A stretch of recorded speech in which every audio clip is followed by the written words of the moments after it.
And if Black History Month is for all Black people everywhere, all Black people in America everywhere, then why did the Black African diaspora do this? Why did they go to Congress and ask for September to be designated as African Diaspora Heritage Month? See? 2025 to direct the president to designate a month as African Diaspora Heritage Month. As you can see, it was introduced January 30th, 2025. The subject and policy area is what? Is what? Immigration. Immigration.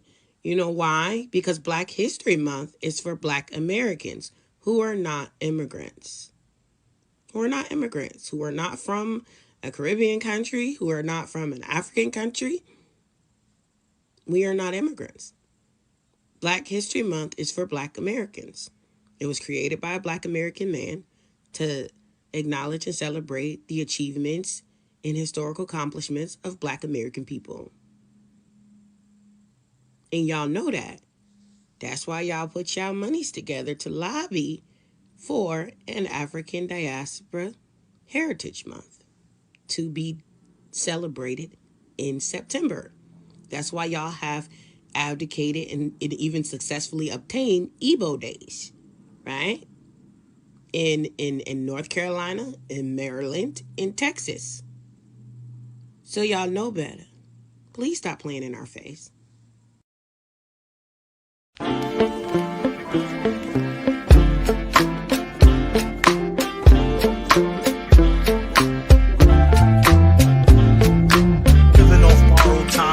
Tick faster.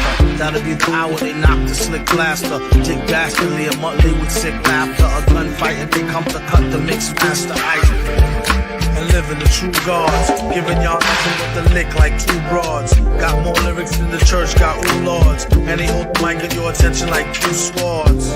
Or you the one with two blades on it. Hey you, don't touch the mic like it's AIDS on it. All right.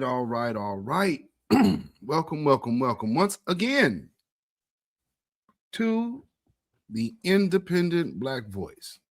I'm your host, Beatzilla PDX Official, and we are here live and direct once again on a Saturday afternoon or evening where you are, depending on if you are in this hemisphere. It's Saturday. If you're not, then it might be Sunday. But in any event, welcome, because we got the foundational Black American diaspora all over around us and spread throughout the world. So there might be family chiming in from anywhere who have their roots right here in American soil. That's the beauty of being a Black American. Some will say foundational Black Americans, and some have such problems with that title that they use other titles or just sit in straight, complete denial.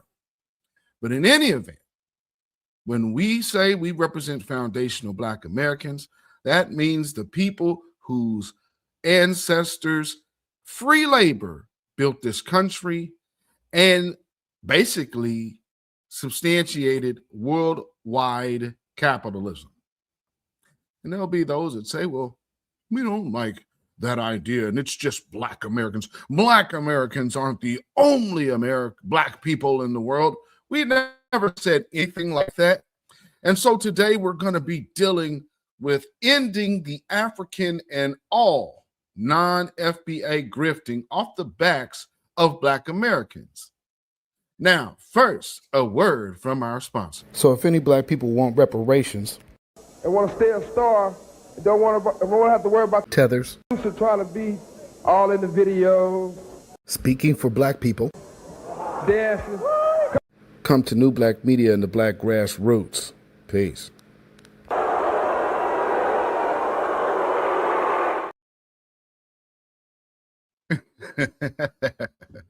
Yes, indeed, ladies and gentlemen. While you are coming into this live, please hit the like button. Share this out on your social media if you would.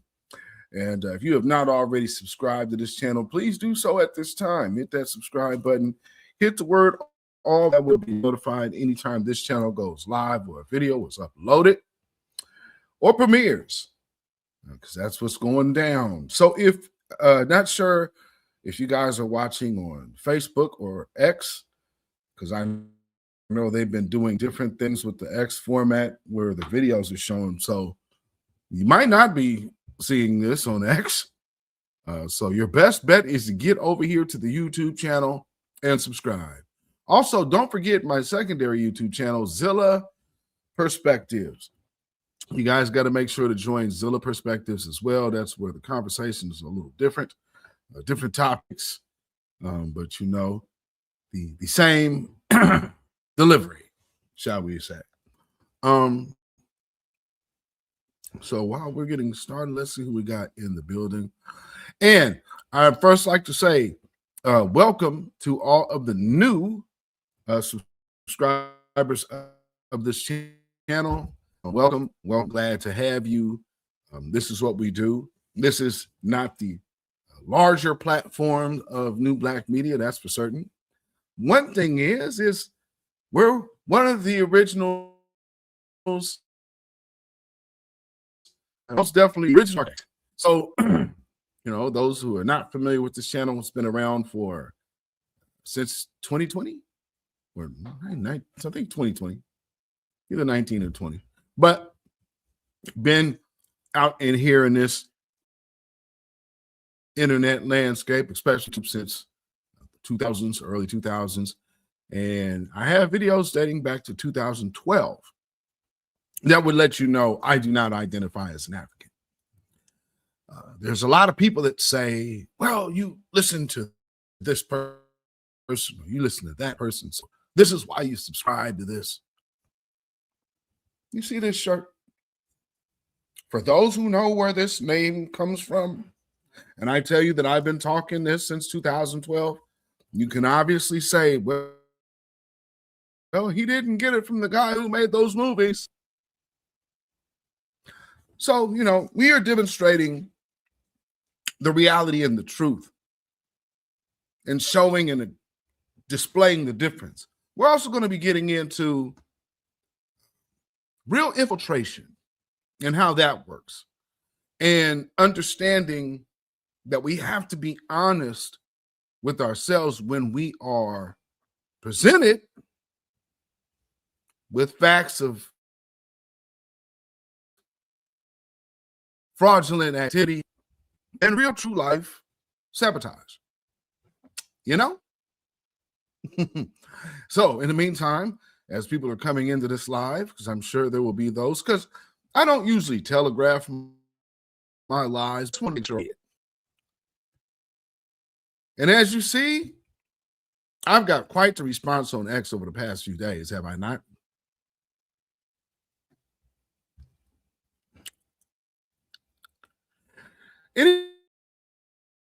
Anybody knows anybody who really knows me knows one thing about me. I'm always observant, not always vocal. Some people could learn from that. Oh, man. But first, before I get into that, let me shout out to the family who is here so we can get rolling. The Church of Black Power, what's going on, my good brother? Salute to you. Man, hopefully you and all is well. And thank you for being here. Thank you for being a member. Also, thank you for being another voice in these Black media streets. Salute to you, my brother. Appreciate it. And we got our good sister, Judah Yisrael, in the building. What's going on, my good sister? Shalom, Black First. Appreciate you for being here and being my long-standing moderator. One who has demonstrated over the years that what she hears in private isn't blasted on the internet. Meaning for all the people who could probably say, I couldn't figure out where the source of my mess was coming from. One thing's for certain, it wasn't this person here. Thank you for being here, my good sister. Always appreciate you. Hope you and the fam are doing good. And always good to see you in the house. we got our good brother Eric Johnson in the building. These are Shang Tsung characters. Man, for real. And we got Reparations Nation in the building. Salute to you. Thank you for being here. Black First. And also thank you for being a member.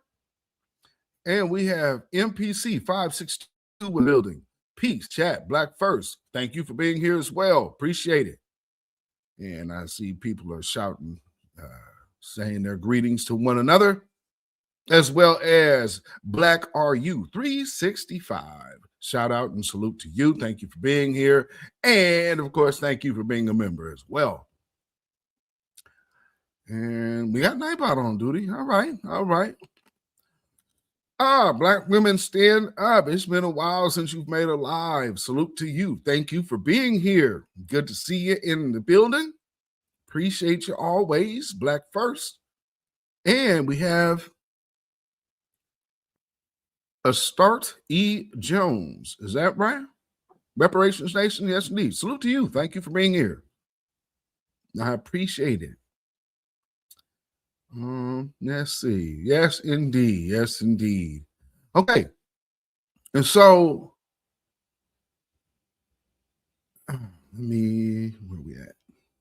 Let me share this screen. The entire screen. There we go. And bear with me 1 second while I find this first, because I want to get into something really quick.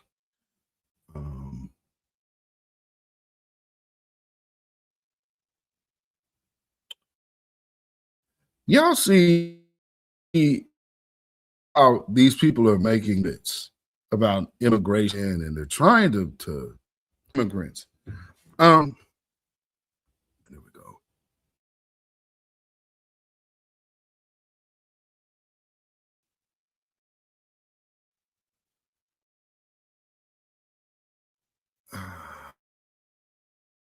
Can we pause? Okay. All right. Let me get this over. I need the immigrant harm Black folks, and none of the, none of this. We've never been harmed by the actions of immigrants, which is total crap. There's this woman who was just unalived this week by an illegal, and they had to spend this. They deleted this woman. Come on. And I hope I'm saying that right. Astart T. Jones, thank you for being here. And man, thank you. I appreciate it. It's your first time. Thank you. Thank you. I appreciate that. Turn this sound off. So just my camera consistently going off, because y'all who've been here to this broadcast again, all of a sudden traffic just start picking up. All of a sudden that camera just bling, bling, bling, bling, bling. Okay. It could be silent all day too, family. I mean, like no movement out. And then like some people pull up the moving trucks as soon as I start broadcasting, just bling, bling. So here we go. I'm just turning that off right now. So since we've delineated, there's been a strong push at trying to push us into the immigrant security task force. And we have firmly pushed back from that. There's plenty of people who say that Black folks should be getting involved, and it's not. And a lot of these people do have ties to other lands. Same thing with how they're trying to do with this guy out there in DC, Westmore. The only reason you could leave America to go to Jamaica is because you're originally from Jamaica. That citizenship thing, and then the fact that this guy is tied into the Dutch, it's like, yeah, he's a Jamaican. But anyway, like I was saying, the pivot to make us the task force for immigrants. They don't need us pushing back, because where they started this was with the whole people of color, minority. We had black and brown for a while. But see, black and brown traditionally meant brown citizens. Now they have tried to maneuver it into all immigrants, and that is not beneficial to Black America. We have so many sellouts who are willing to sell out Black America. Whew. Oh, we got our good sister Sybil in the building. Thank you for being here, and thank you for being a member as well. And Lady Effa in the building. Thank you for being here and being a member as well. Delineation, reparations, Black first. Period. So let's get this here. Okay. That's a little big. There we go. Let's fix that. All right. When you're politicians that use the word black, we're black, and I'm, as a black man, I have this experience because I'm black.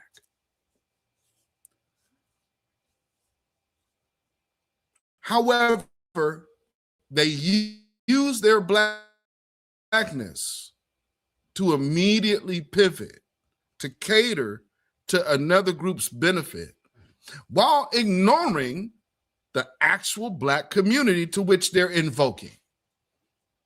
Like this jerk right here. A migrant has never done anything to disrupt the progress of Black people, and I will be doggone if I will allow white supremacy to separate Black people from the people of this globe.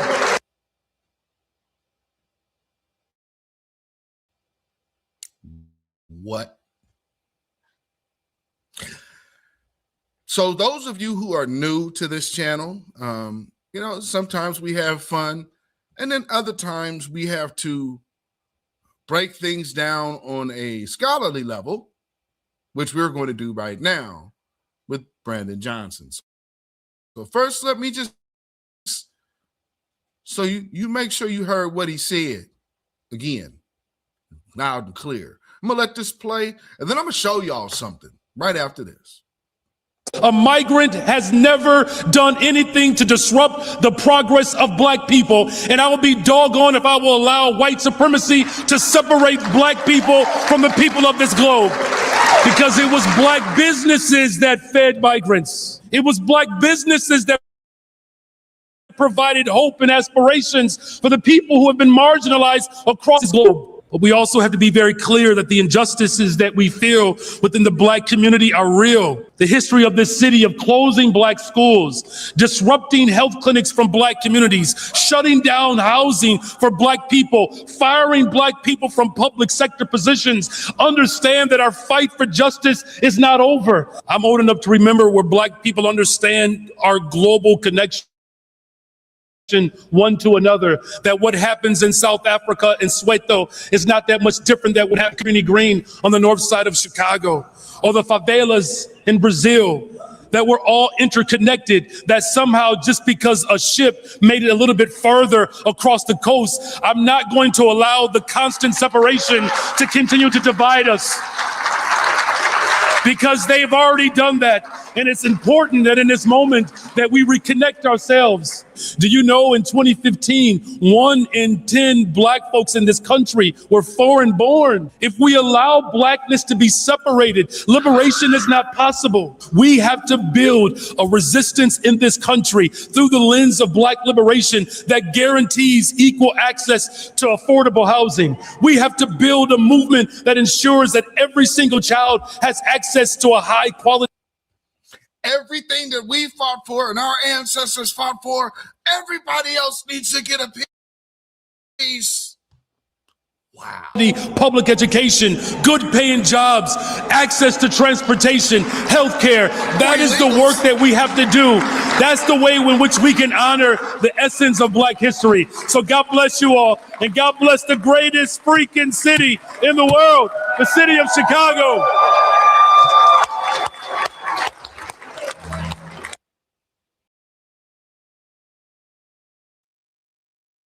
Negro, what?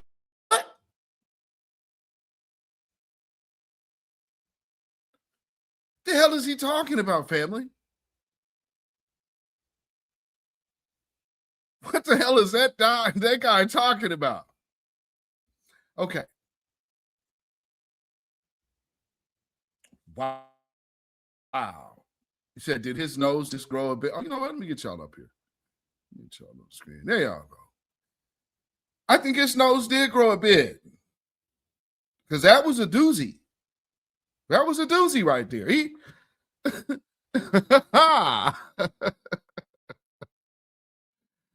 oh, buddy. There's so many things wrong with what he just did and said. But he also did y'all catch that?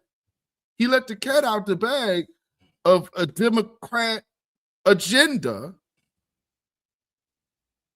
to combat delineation.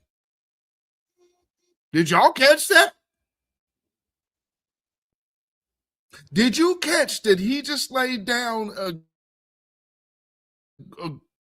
he dropped a jewel? I don't think meant to, but he most definitely just explained to you that the Democrats have an agenda against our delineation and told you what the objective is.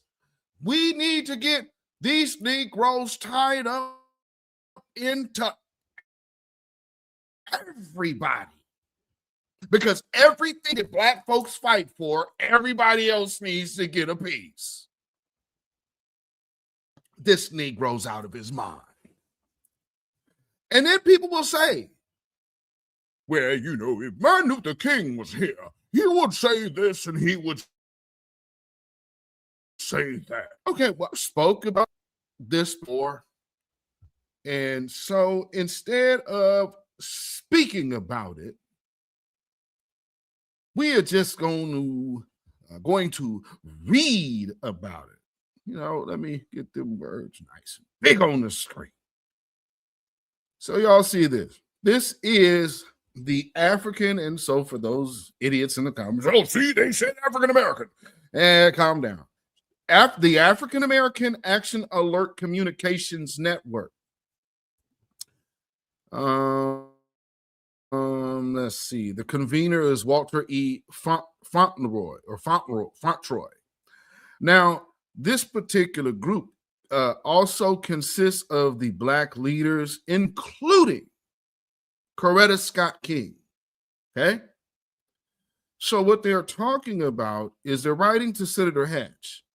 We, the undersigned members of the Black Leadership Forum, write to urge you to postpone introduction of your employer sanctions repeal legislation until we have had an opportunity to report to you what we believe to be the devastating impact the repeal would have on the economic conditions of and semi-skilled workers, a disproportionate number of whom are African American and Hispanic.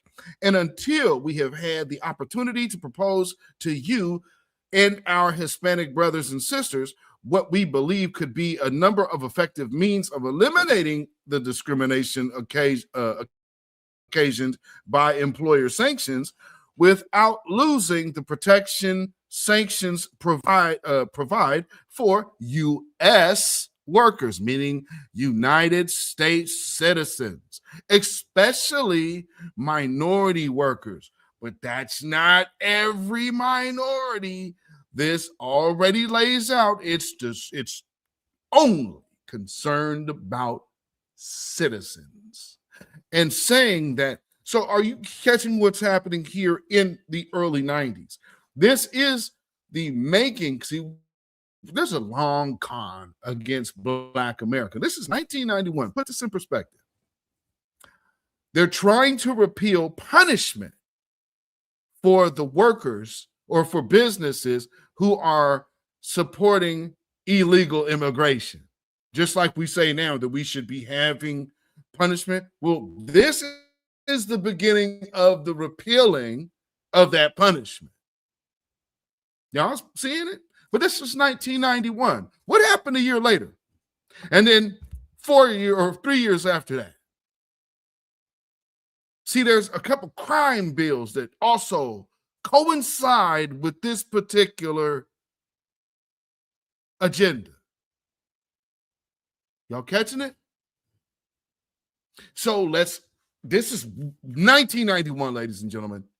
Let's go ahead and make it easy to get this lower wage labor in here so we don't have to pay these educated Negroes. What was going on in the Black community around that time? The promotion of higher education. There was school days.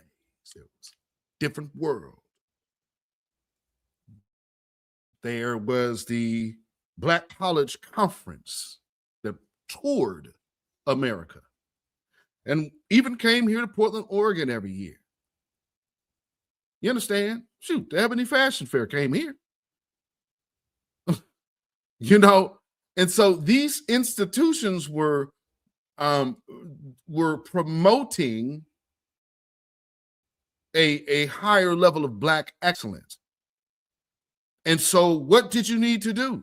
You needed to get in front of it because, yes, we've had gangs and we got people in these communities. What they could never have is the connection of this particular Black growth aligned with those drug dollars. Always made sure that these never came together. Because if you look at some of these folks' histories,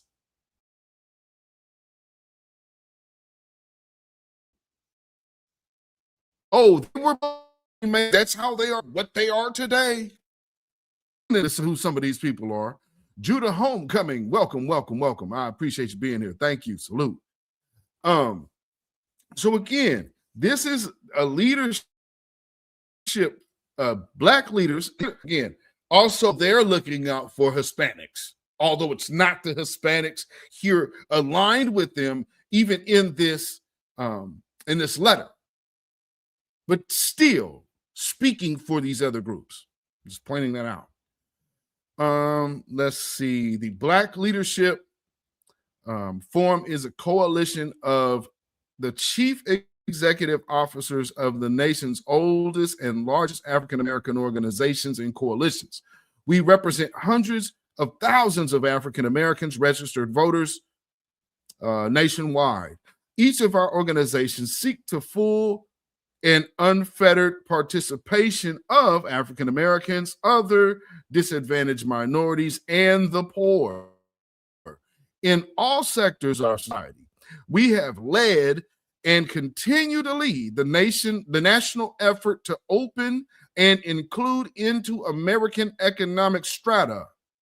We find intolerable discrimination based on race, color, national origin, gender, religion, physical or mental capacity, and socioeconomic conditions. I want you to understand how they promote everybody else right now. And this is Black folk coming out speaking on behalf of all the disenfranchised while all of these other groups benefit. So I'm just wanting, again, to make sure you understand what's happening here in 1991. Our people have always fought, even when you're not in the room, on your behalf. We have the disrespect that we get today is absolutely unacceptable. This is the culture we come from. I need some backbiting, backstabbing tether to show me the evidence of this happening in your culture.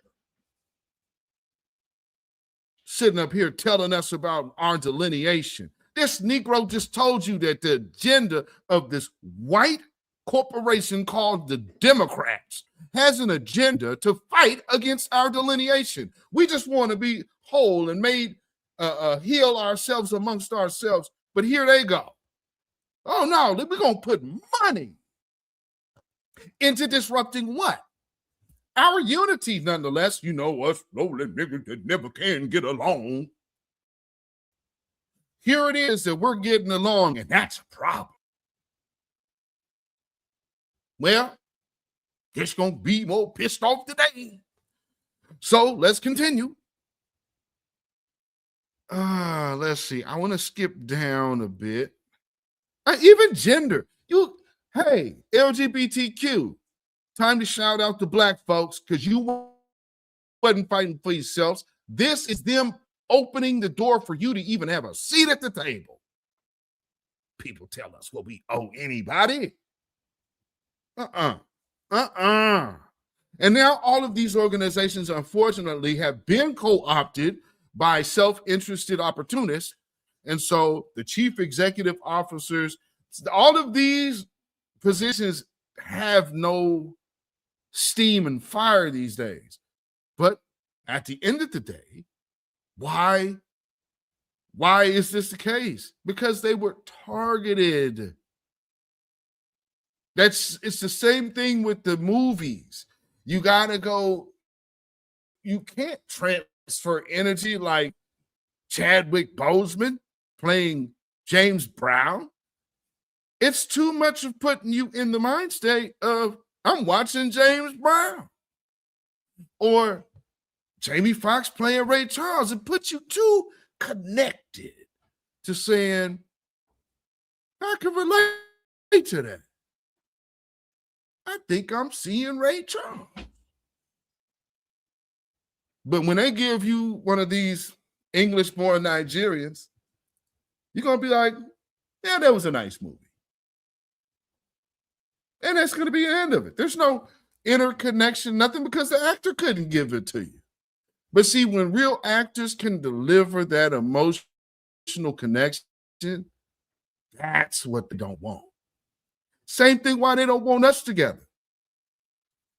You know, all of these bots. You know, to have all of these spaces that happen over the years of X and Twitter, and then like right now on TikTok, to have all of those spaces, that is a hell of a lot of AI bots, isn't it?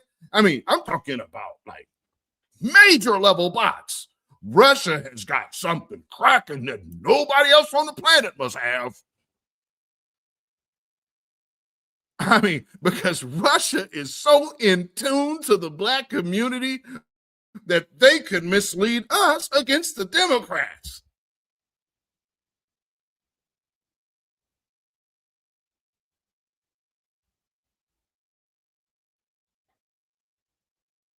That's just like saying all of these black folks like ourselves in 2026 have an issue getting ID. I was born with a social security number. What are we talking about? Anyway, I go off on a tangent with that. Just look at some of these groups they had. You have members of the Black League, you have the NAACP Legal Defense Fund, National Urban League, National Urban Coalition, National Council of Negro Women, A. Philip Randolph Institute, NAACP, OICs of America, SELC, Coalition of Black Trade Unionists, National Newspaper Publisher Association, National Black Caucus of Local Elected Officials, National Pan-Hellenic Council, and National Conference of Black Mayors, and last but not least, the Congressional Black Caucus. We are fully committed to the elimination of the root causes of national origin discrimination under Immigration Reform and Control Act of 1986, as well as discriminatory impact. See, now this might be where we kind of went wrong, because that might have needed to stay. So you kind of open the door to Pandora's box with that. And so now they're here talking about repealing, but saying, well, we don't want these people discriminated against and this and that, because this is still under the mind and thinking that these people come here from the diaspora, the Caribbean, that they were coming to align with us. So even still in 1991, here's black folks advocating for y'all black asses to get over here. I'm telling you, none of these people got no business talking crazy to us, family. You understand me? And so for some of us that go hard body at these people, please know I'm not new to this. I know what I'm talking about. And now y'all are seeing it too. Coretta Scott King was not with illegal immigration. So stop putting that thing on black people and civil rights. Civil rights, and these are all these civil. Look at, man, let's go back up here. All these civil rights. So this goes to show how long this plan against us has been. So what did they do? Democrats started promoting and installing Caribbeans into the what? Congressional Black Caucus, because out of all these different organizations, this right here is the only one that will affect countrywide law.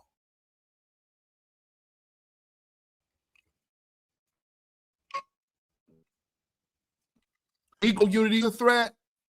That's right, Judy Israel. So if Negro unity is a threat, what do you have to do with the Congressional Black Caucus, the home and the bed of lawmakers? You got to stack the deck against melanated people who are against the homeland black folk. Doesn't that make logical sense? And since this is 1991, you're going to tell me that this wasn't an agenda? Because you damn sure turned around and target us for mass incarceration. I'm trying to get y'all to see that they didn't just make this up yesterday, folks. This is a diabolical. Anybody talking about you need to vote for the Democrats right now? Are you out of your mind? That doesn't say support Trump. That means you sit on your hands until one of them groups come over to you, or we establish thoroughly a party of our own. And that's really hard to do. That's why you get these idiots out here to say, man, why ain't these people here doing that? And all of the people who do that work for the Democrats. And they're going to turn around and say, why we can't? Because you bootleg sellouts will take money to disrupt Black empowerment.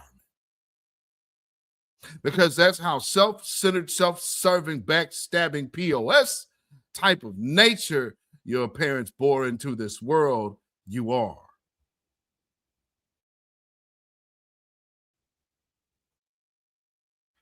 Hope you're looking at this, TJ, because I most definitely mean you. You are a poor excuse for a man. Can't stand him and Taharka Bay. Those type of, I hope a lot of y'all see the type of weak dude Taharka Bay is, spending all this time talking about FBAs and Tariq. And then the weird thing, is there some kind of way you can make money holding a space? Is there some kind of way you making money holding a TikTok live room when people come in? Where's the money? Because, he's grifting. Man, this is a world of YouTube. I just, it's social media. Tune in or tune out. But he's grifting. Grifting what? Is he saying, okay, at the end of the night, y'all chip into the bucket like church? Is he collecting tithes? I'm confused. Now it's come to that part of the night, and y'all enjoy this good Black content. You gonna have to kick into the Tariq Money Fund here. And if what is wrong with y'all? It's so stupid at this point, watching grown-ass men do that. That's a sad representation of Black men. black men pocket watching other men every single day. You wake up and make a post about another man. This is sad, and I'm tired of seeing black men represented like that. Stop acting like bitches. It's not cool. CJ, Don Solomon, Voices of the Ancestors, all of you.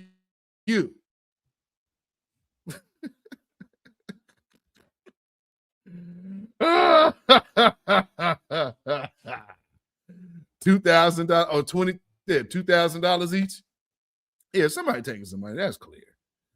Let's see. This is 2. We believe that there are a number of effective ways to remedy discrimination resulting from IRCA without tampering with employer sanctions. Some measures we support are contained in the report and recommendations of the task force on IRCA related discrimination and in the 1990 GAO report on immigration reform. Employer sanctions and the questions of discrimination. Finally, we desire to discuss with you and other members of Congress the importance of employer sanctions to the economic security. On my Umar, to the economic security of foundational Black Americans and Hispanic workers.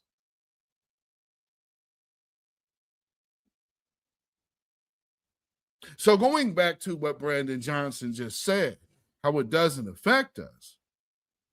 Well, it most definitely does. And all of this Black leadership in 1991, they most definitely understand that. Let's take a look. We are concerned, Senator Hatchett, that your proposed remedy to the employer sanction-based discrimination, namely the elimination of the employer sanctions, will cause other problems or cause another problem to revile of the pre-1986 discrimination against Black and brown U.S. and documented workers. See, so they're already saying, hey, tampering with this law actually affects us negatively. So remember, these people fought to get rid of this, the punishment for employers. And this is Black leadership telling them this will negatively impact the security of Black economics. Well, then one can say that the Democrat agenda now, the fight against delineation, clearly aids to this agenda. Yeah. See, I just wanted to start here and give y'all a little understanding of how deeply vested these individuals are. So to fast forward so you can understand why people would send so many different people our way and plans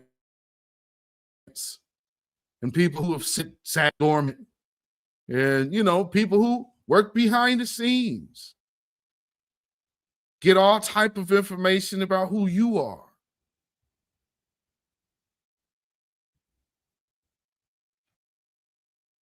Are you certain they don't work for the government?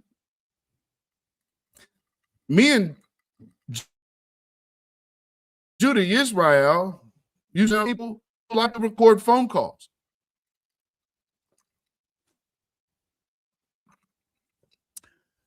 In a movement such as Black empowerment, knowing what we know about the history of the fight against Black empowerment, doesn't it seem odd that people think it's okay to record phone calls? Just saying, the type of person that thinks like that, you might wonder, why would you need to record a phone call unless you had a nefarious agenda?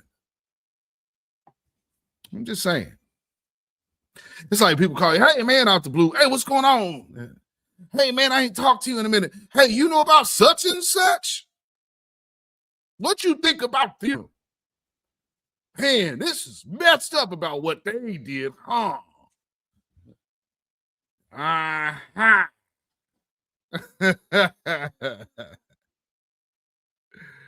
You know? To the Israel, he still can't believe it. You know? Hey, man, we do have some people with integrity out here. Unfortunately, a lot of the ones talking ain't it. But let's continue.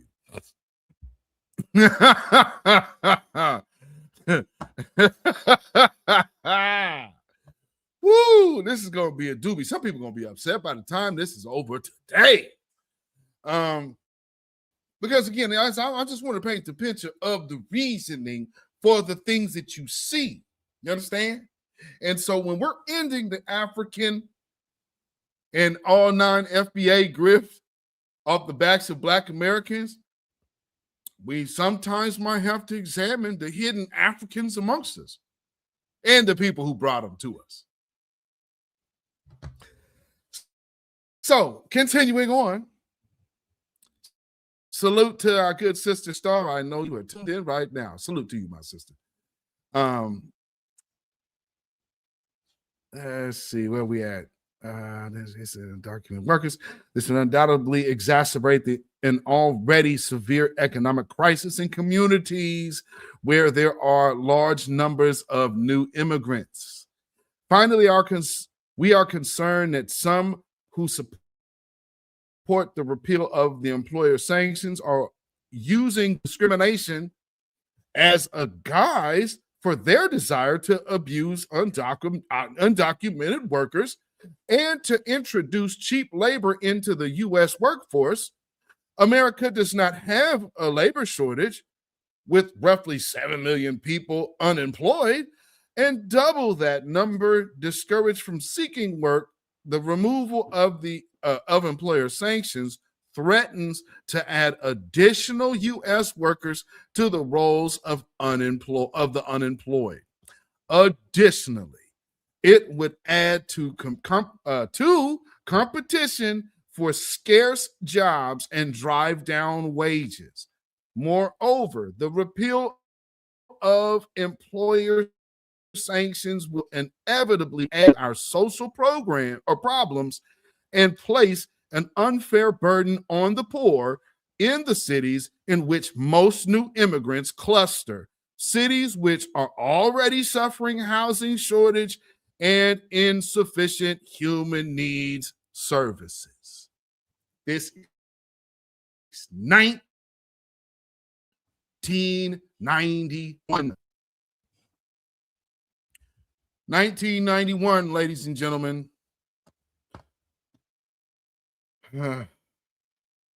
Let's is let's say about the end of it. So let me give you the last little bit, because this is the tail end of it.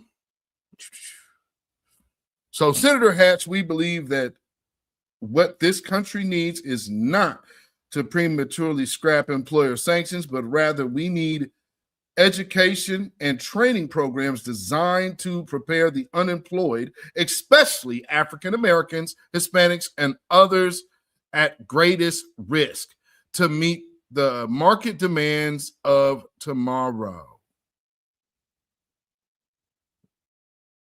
And so Black Leadership Forum has met with Hispanic labor leadership on this issue.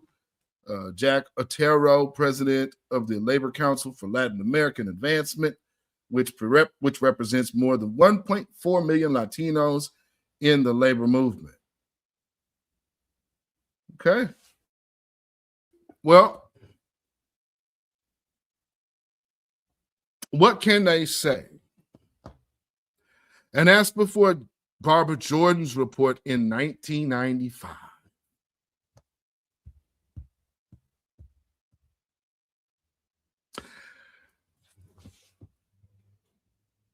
We have to understand our enemy is invested, folks. Been invested before us have even been alive. Saying like and these people at 1991, so like it's like the brother Black Church Church Black Power said, think of that. This is before Barbara Jordan's before her report. So what have they been doing all this time? They've been, so you want to drive the wages down. Why? So again, it is a literal attack on Black economics. How do you remove, and then you start, okay, we're going to do this with where unemployment, we know where it is, and we're going to unlock the floodgates for cheaper labor. But then at the same time, force feed Black men into the prison industrial prison complex.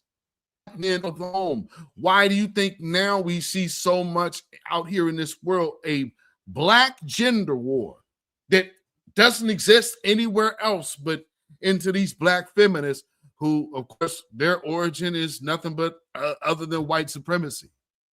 Patriarchy, that is, being so against it, which is crazy. Gary Williams, thank you for being here. I appreciate it. And I'm just here as a servant, and we are here as one. I'm a megaphone for the people. And, you know, we share information. We share this positive Black empowerment energy. And I believe we are walking in our destiny. And so to that regard, when, you know, I'm a man of the Most High, you know, so I believe, you know, we have his favor. And so we walk in it proudly and boldly. We got to be in the shadow of the valley of death. Anybody saw the end of Planet of the Apes? There's a plaque that says, beware of the beast man, for he is the harbinger of death. You know what that means? It means in the Bible, in the red letters, but Jesus was telling folks, say, hey, when you see these people over here standing where they ought not, don't even go back in your house. Run now. Yeah. Harbinger of death, because when you see them show up, death and destruction follow.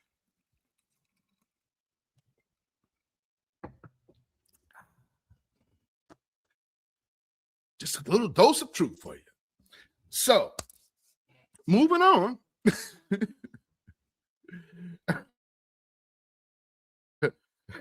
I want to start with how they really were upset at us. And I mean, we are putting a monkey wrench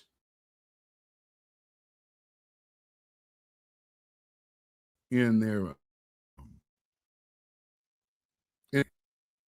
paid ops, because let me just look at something here. Let me show y'all something.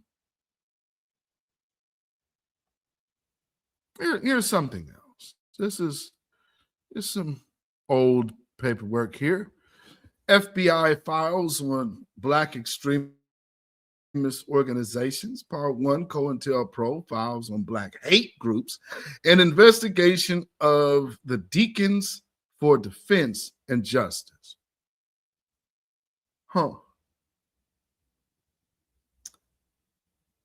I'm just, you know, again, I hope you guys understand when we talk about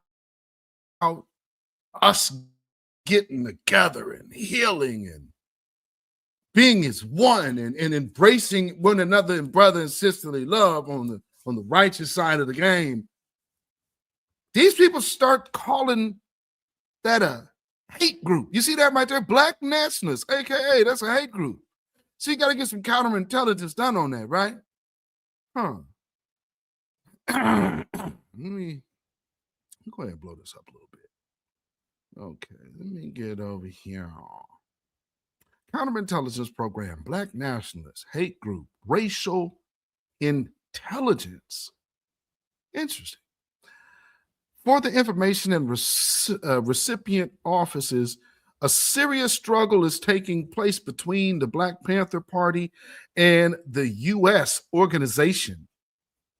Y'all catch that?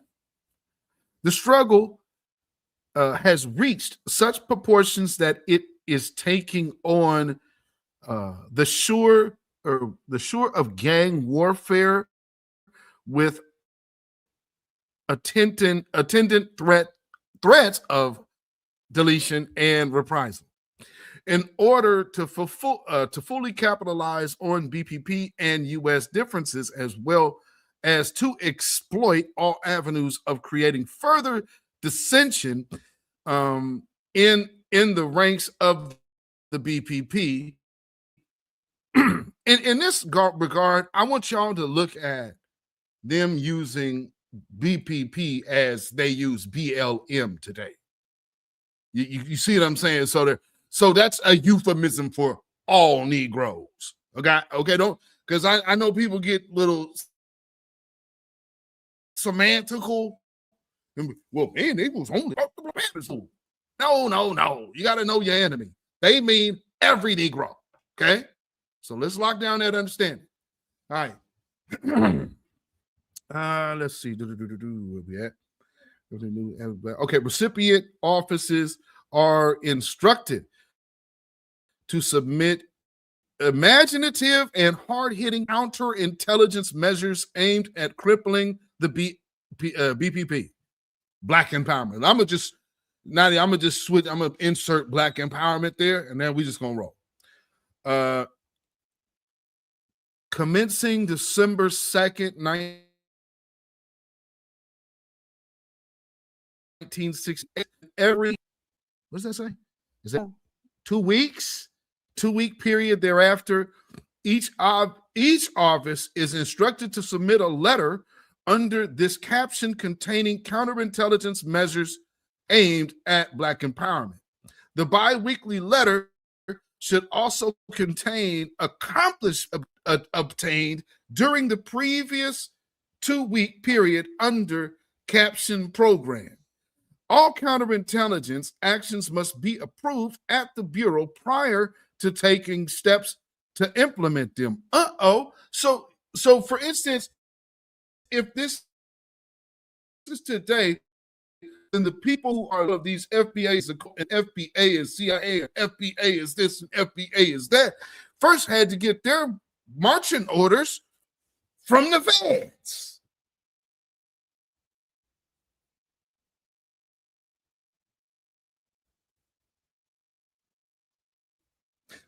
Who is what now? Say, I need you to come in my comments with this one. Say, I'm gonna try to clean this up. Okay, let's keep it rolling. Hey man, you cannot win with your evil ways against the righteous, baby. It's a new day. See, let's get down here. No. Okay, files, FBI files, Library of Congress. See, this is just giving you the footnote of this. Where we at? Okay. So during the late 1960s and early 1970s, the Federal Bureau of Investigations was very concerned about the organizing potential, influence, and strength of Black power and Black nationalist organizations. So when you have something, when we're identifying ourselves, understand that is already opposition to our oppressor. So if an idiot, like they like to do, keeps repeating the fact that if you are saying you're a foundational Black American is a product of COINTELPRO, that's exactly the opposite. Because their job is to prevent you from identifying yourselves. Whoops. Anyway, let's keep going. In an attempt to limit wait, what?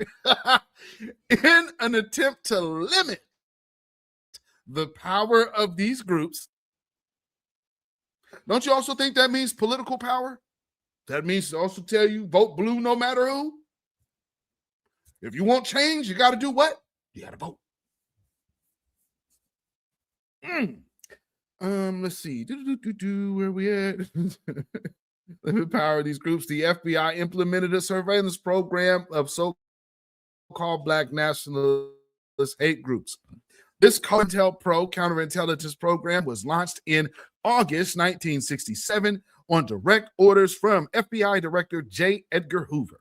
This microfilm edition consists of the COINTELPRO Black Nationalist Hate Group files, as well as a separate series of materials from FBI investigations of the Deacons for Defense and Justice. I just want to tell somebody something right now, because a lot of people always have things to say. I've been around Black empowerment for a very long time. And one thing I know is what I'm seeing. And we're seeing some of these things today. And I want y'all to pay attention to the timing. Because timing is important. If you go look out of these posts that are so anti-FBA, do you go look at their pages and look what they normally post about? It's never anything about Black empowerment. Never. Only thing about Black people that these people mostly post is sports, entertainment, and shitting on FBA.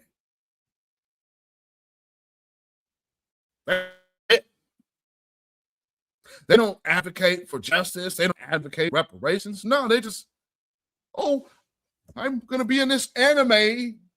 You know what? FBA is a cult. But all my other posts are about anime. And then we're supposed to look at one another as if we can't trust each other, looking at this coordinated attack. One thing I will say,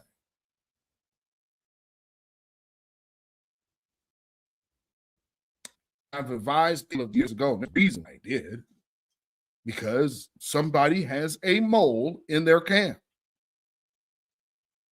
One or two, actually. And I think I've had a little affiliation with more than one. One was my moderator. Another one used to be Vicky Diller. Subsequently, one promoted the other.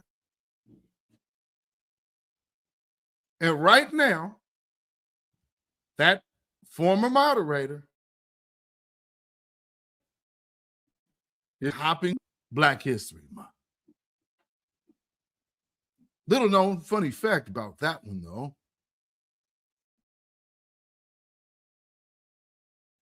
So there was a picture that surfaced a few years ago. It was a Nigerian wedding. So going back to 1981, this is the long-term program. And if you go back to COINTELPRO, then it makes 1991 look like an addition to making sure Black empowerment, especially economic, is done away with. Can we see that? I'm just wondering, are we putting two and two together here? And so, yeah, doesn't that sound familiar? Yeah, you know, and think of back channels. You used to always hear people mention back channels. And in the time of all of those back channels, what have we witnessed play out in front of us? A bunch of infighting, a bunch of backbiting, a bunch of we're going to run down this person on this app, right?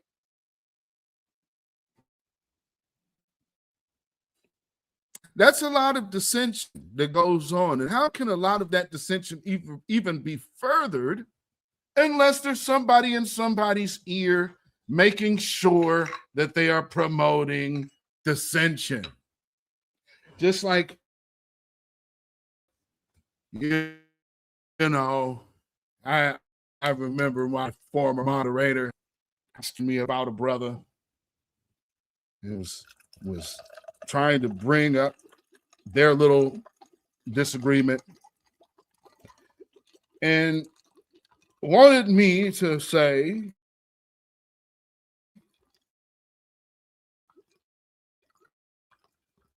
he's a bitch for doing that. So because I'm not set up, he just has to go ahead and ask me, he's a bitch for doing that, huh?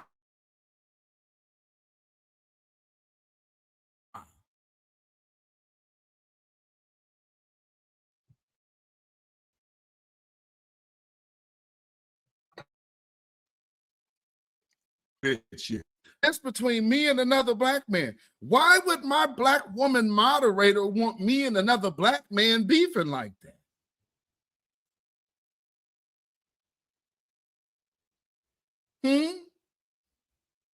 Is that just nature of messiness, or is there an objective? You know, because the one that she's actually referring to in a strong in here in these streets. I'm gonna just say on the record, there's a lot of y'all that had a lot to say about Sir Major.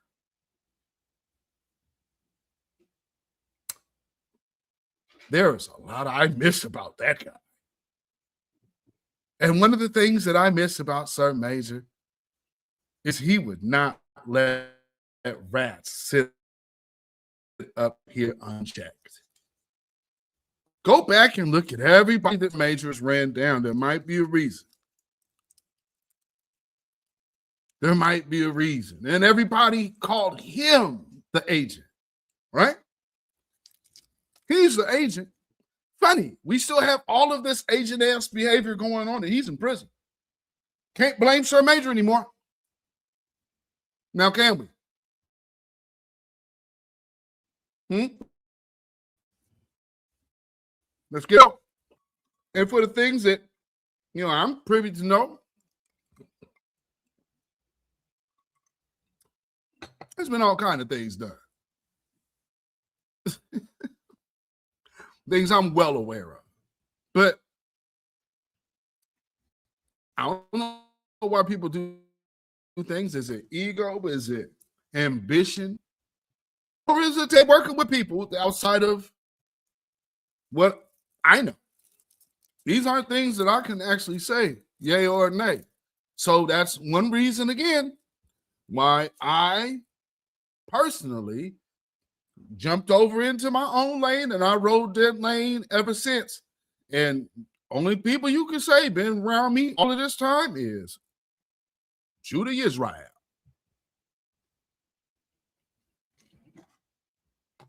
I've said all that now. I see way too much of a problem. And there's people who just want to have mess going on nonstop. And so when you're seeing people making posts, I'm going to tell you, there should be, when people, I'll put it to you like this. Somebody that you supposedly doesn't know, that supposedly doesn't know somebody else, right? They don't know each other, but you know the person to whom you supposedly rock with only would know certain things about you. So how could a stranger come out of nowhere saying things about you?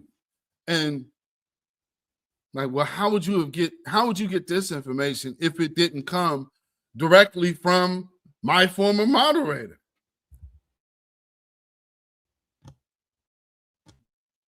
These are the things that I was experiencing.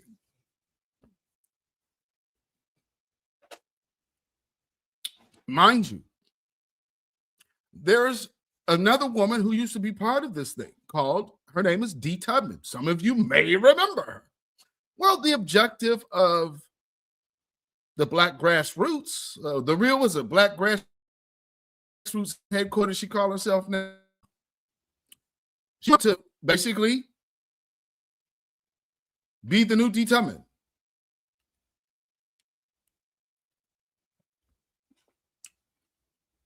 Remember who brought her to your attention. It's my former moderator. Then somehow that fell apart because Black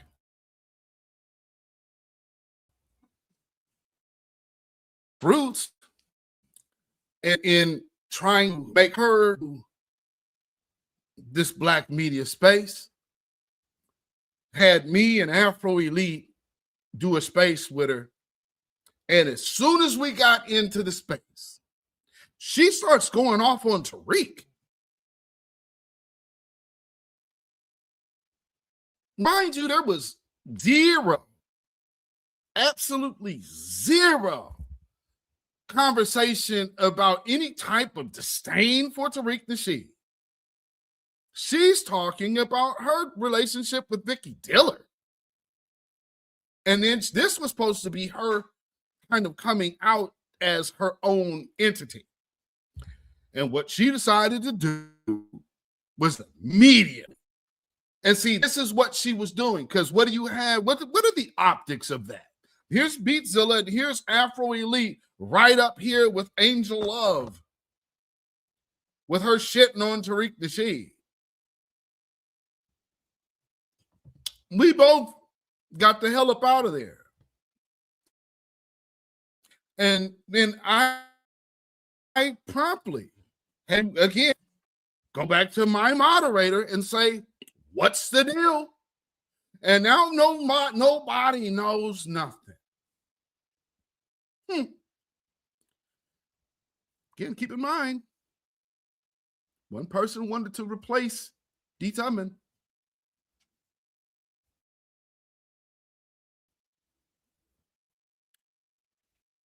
And clearly had assistance from somebody. Now, this person, again, my former moderator, is involved with all of these people.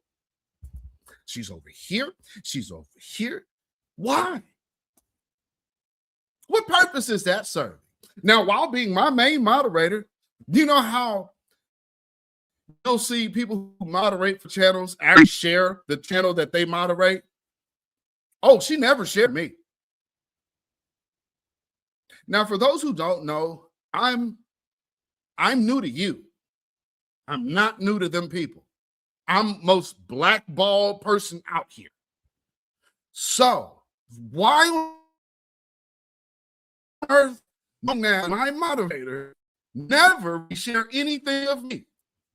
But she broadcasts, shows up in my comments or shows up in the chat every now and then. Was that really supportive of me? And so what she was trying to do was, well, what she was doing was doing a lot of backstabbing stuff against me and this movement, which nobody seems to understand. So when I started playing Julia Brown's videos, when she was talking about how she was in the part of the movement 9.5 years as a damn rat, lost it and started, she went straight MIA. Now, if you're a thinking individual, does her behavior seem some kind of suspect? Or am I tripping?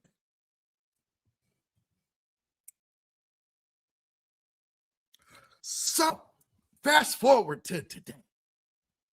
And what do we watch? We are seeing all type of videos of people coming out, and everybody has something to say.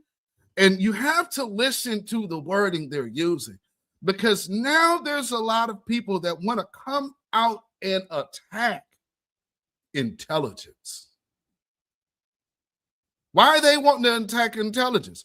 See, before they could just call and hop in here, troll and cuss us out. Now they're trying to find PhDs and people. Don't just listen to everybody because they're pseudo this and pseudo that and pseudo. Right? You notice now a lot of that's happening because a lot of people do not want when black folks who know how to flesh out bullshit and rats. I'm from the West Coast, baby. I know what police smell like. From a mile away. Like, oh, okay. Because see, subversiveness is something. I'm so glad I'm from the West Coast. Boy, we see so much shit early. Y'all be sitting up here, got the police just sitting up in you, just writing down shit while you fool with them. Again, last warning, get the hell out of these back channel chats. I ain't gonna tell y'all no more. Y'all want to stay in them damn chats? You go right the hell ahead. Good luck to you. Man, I thought they was my friend. That's what the hell they're supposed to do. That's a good undercover agent right there. Don't you think? Anybody listen to me? I don't know what the hell I'm talking about. Like I said. Something I talked about on my Substack this week is the rise and the danger of the pseudo-intellectual. Now, let me be the first to say, you do not need a degree to host a podcast. You need the money for the equipment and off you go. You don't need a degree to have an opinion. You can express it in this country, where the First Amendment is protected. But for decades, there has been this pipeline, this kind of guru to grifter pipeline where they are pushing science, pop psychology, unhealthy supplements, and it's all wrapped up in this capitalist agenda.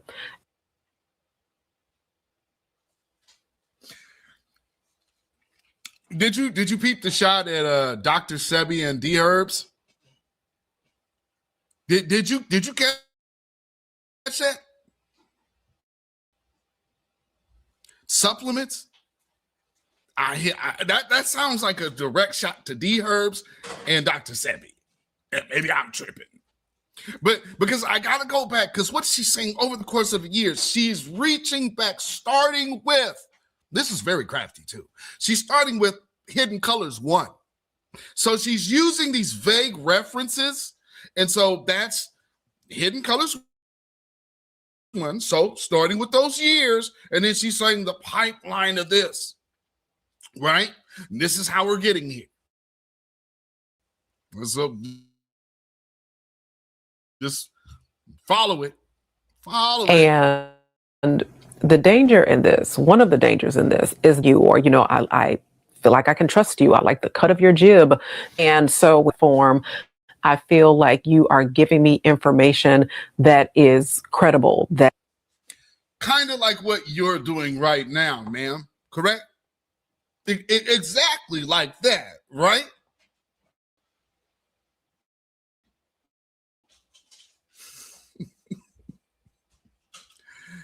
This is when people that ain't street people try to be con men and they try to go into old school cons. If you are not an urchin from the block, you look terrible. And this little sad attempt of your 3-card Monty mind trick is failing miserably, ma'am. We know what you're talking about, and I hear you loud and clear. So what are you saying? That because I actually commented in her thread. Of course, she didn't respond to me. It took a while for the other little fake PhD to respond to me. And then, of course, you all see what happened there. She lost it and cussed me out. But anyway, I'm a PhD. I wish I had that Kevin Samuel sound. I'm a PhD from an uncredited school online. Oh, we haven't got there yet. Anyway. That is true. That is right. And sometimes these messages are wrapped in this kind of pseudo-intellectual conversation where it sounds elevated and it sounds rational. Let me take this moment and break right here. So going back to my my former moderator, she wasn't just a moderator for me. She's helped people. She's been around Nicole's View. She's been around Yarima Karima, who is another person who absolutely hates Tariq Nasheed. It's funny how she seems to find herself around Tariq Nasheed haters while always speaking up under him. But that's neither here nor there. Anyway, like I said, these people, they were tied to. So what is she doing? She's been around all of us. So you're talking about pseudo-intellectuals because she's had personal interactions with myself, with all of these other voices, with the exception of Professor Black Truth. Literally, she's had, come on now. What am I saying?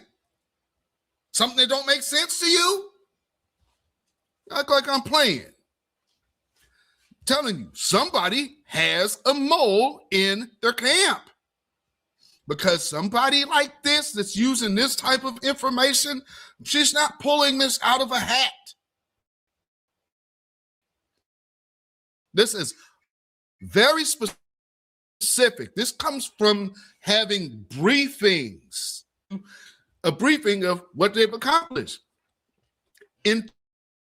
Intelligence gathering is great. And where's the greatest spot and space to gather intelligence?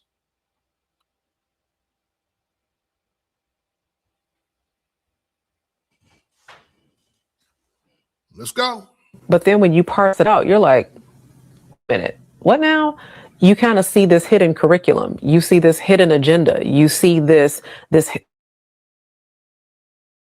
ideology that's kind of like being normalized and pushed in the form of I'm scary. It is usually in the get ready with me. It is usually in the, hey, welcome back to my podcast. It's in the, so I was baking bread the other day and I was churning butter and, and I was talking to my friend Jen. And so I say all of this to say, to be wary, to be mindful of the content that you consume. Be mindful of how these ideas are shaping your lived experience, and be mindful that the interests that are always ask the question, whose interests are being served here? And if what you're hearing is not in your best interest, it is okay to draw some boundaries and to set some guidelines around how much of that information you actually consume.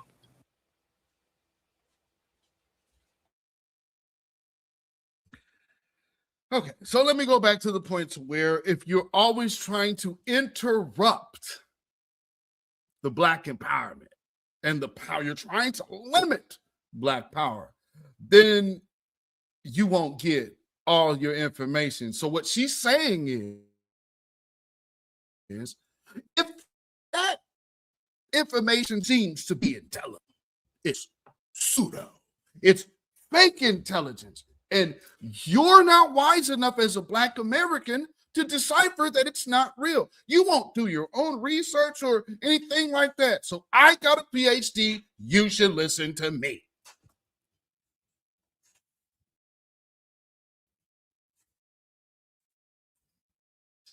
I support the Democrats, and these people are giving you junk science and pseudo information. It's literally the same routine over and over again.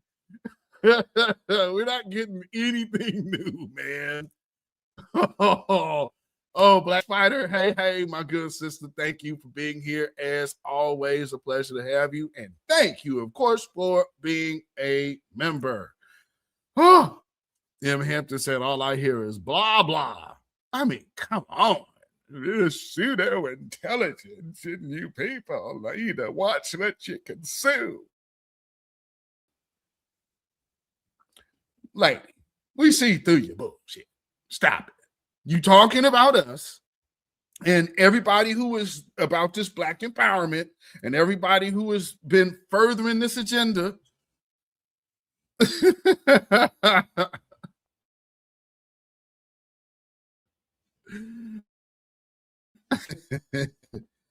Oh my goodness. And I know some people, man, if you're in my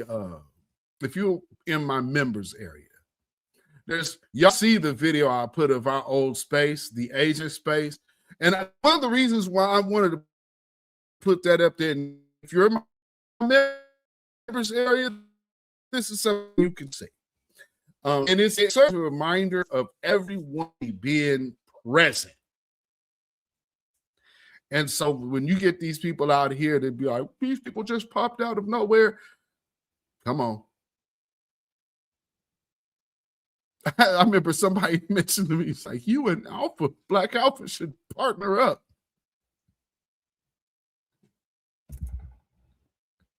You're a little late.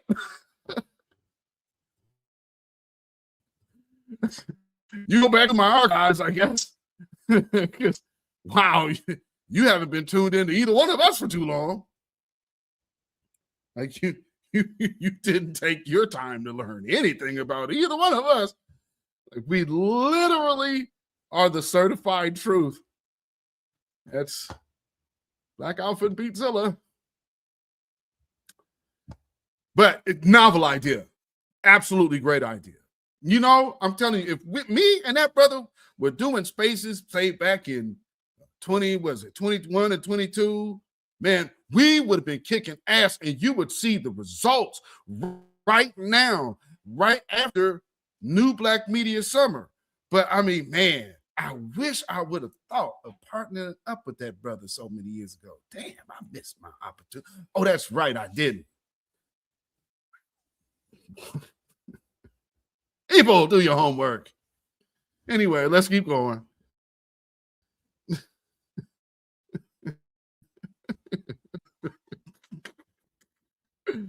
Oh, let me show y'all this. Let's see. I think I have to get this as a picture. A real quick shout out to Chicago White Sox. I saw this a bit. Oh, the Pan-Africans are going to be upset. Okay, let me show you this, family. Shout out to the Chicago White Sox for this one. They put out for Black History Month a display honoring American-born Black All-Stars throughout the years. Salute to Chicago White Sox. Oh, the timing is absolutely fantastic. Oh, man. While everybody, you disassociating yourself from Africa, blah, blah, blah. To hear Chicago White Sox on brand. We ain't pissing the Negroes off. Shoot. Because of Shador Sanders, Black folks are starting to give a crap about sports again. So, hey, let's ride this pony all the way on out. Man, yeah. See, there's a saying that goes on in America, and you tethers probably haven't heard this before, but it goes, never look a gift horse in the mouth. Woo-wee. Man. Oh, man. So, salute to Chicago White Sox, y'all. Oh, man. That's dope, bro. It's dope. Woo-wee. Church of Black Power's good old man member for 15 months. Salute to you, my good brother. I appreciate it. They got the colors wrong, but I'll take it. Right. Yeah, they damn sure got the colors wrong, but hey, they got the wording right. So salute to you, my brother. Thank you for being a member for 15 months, man. Appreciate it. Peace, power, blessings, and protection be upon you and yours. And y'all make sure y'all go follow and subscribe to our good brother, Church of Black Power. He also goes live on Sundays. Hey, what's going on, brother? Dark-skinned brother in the house. Hey, what's going on, my good brother? Good to see you, man. I know, I think you've been busy, so, you ain't really been able to be here. So, man, glad you got a chance to chime in. I know how that can be. So, salute to you, brother. Thank you for being here. And, of course, thank you for being a member and all of the support that you do. And Armageddon, salute to you. Thank you for being here as well. I appreciate you. Yes. All right. So move on to, I guess we don't go. Should we start? Let's deal with the angry doctor. Now, let's deal with that. She again.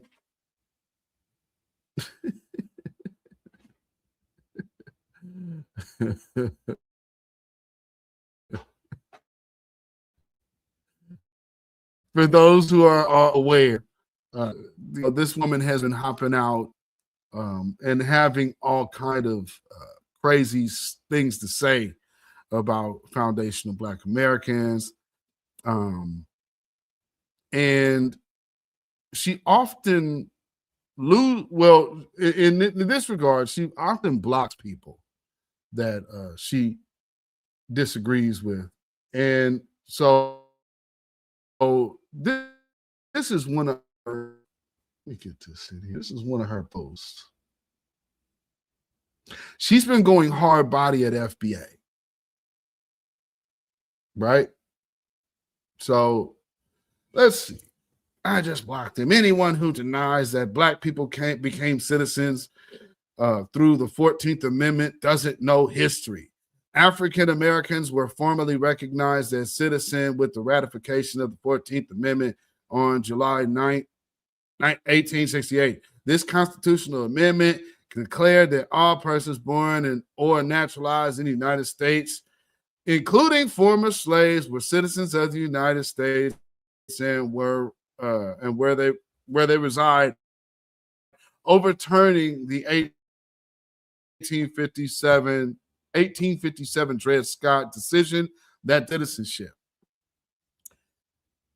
Yeah, and I want to point something out. It's kind of funny because that's also the same argument that I had this guy on dark-skinned Church of Black Power. You remember the brother? Don't that sound familiar? We had this brother up here on Church of Black Power, and we were immigrants because we didn't become citizens until the 14th Amendment. Ain't that the point that they're making? You catching that? Yeah. That's mighty familiar. So this woman has recently lost it because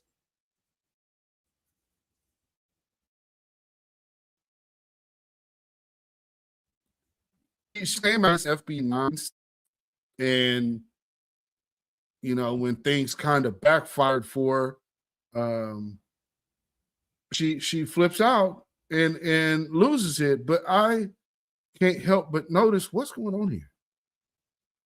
Okay, open already, man. I just noticed how minions come to the rescue. And this is why I say where there's a Moroccan mole, secret squirrel is always nearby.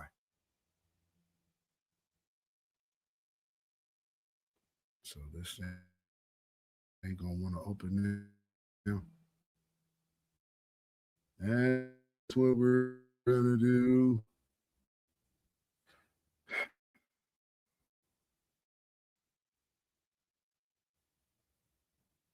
I think X is having issues. X must be having issues. Okay. X. So I don't even know if I'm live on X right now. I'm supposed to be, but there's something going on with Twitter. And it's not open. Oh, okay, it opened there. Weird. Okay. But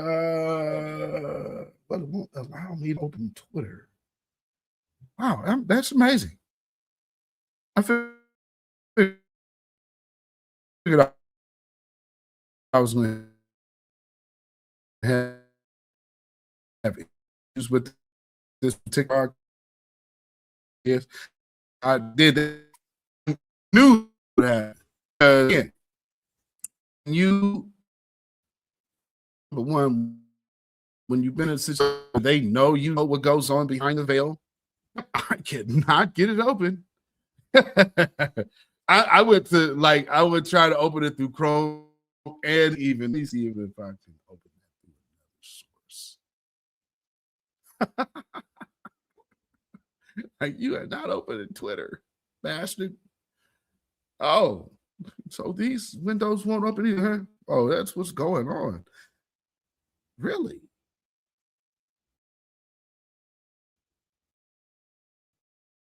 What is happening?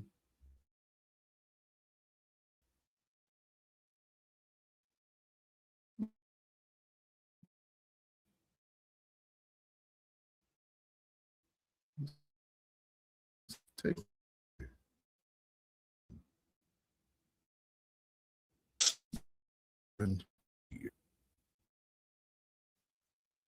Wow. Well, I can't even open. The way I go to my page, you will be able to see that this nutty woman has cussed me out. True reality, what's going on, my good brother? I see you in the chat. I meant to say something earlier. Salute to you, my brother. Thank you for being here as well. Oh, man. Yeah, I wish I could show y'all that. Doggone it. Okay, let me see. What the hell do I got here? Because, like, she lost. Yeah, it's not supposed to be viewed. What's happening?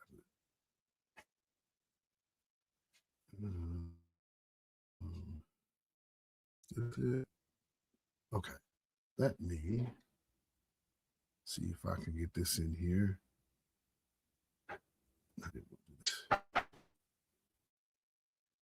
Cancel you. Image file. I'm glad. That's a shame. I'm glad I did this as a backup, but I thought I would just be able to just open up Twitter.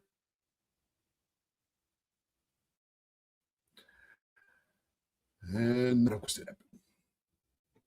think this is it. So she's one that makes posts often about,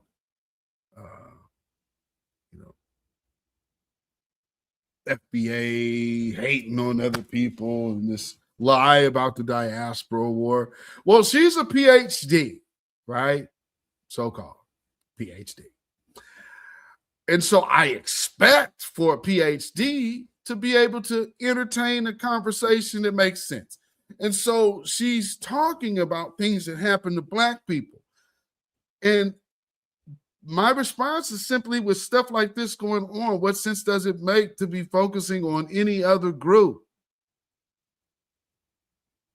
And that's her response to me. This Dr. Allison Wilson. This is her response.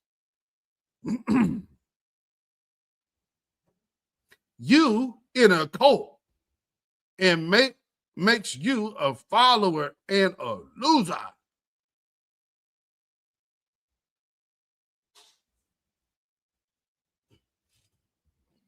I'm in a cult. What cult? I'm a Black American. You want to say foundational Black American? Because we say foundational Black American. It doesn't change the lineage. It doesn't change that I'm not a damn African.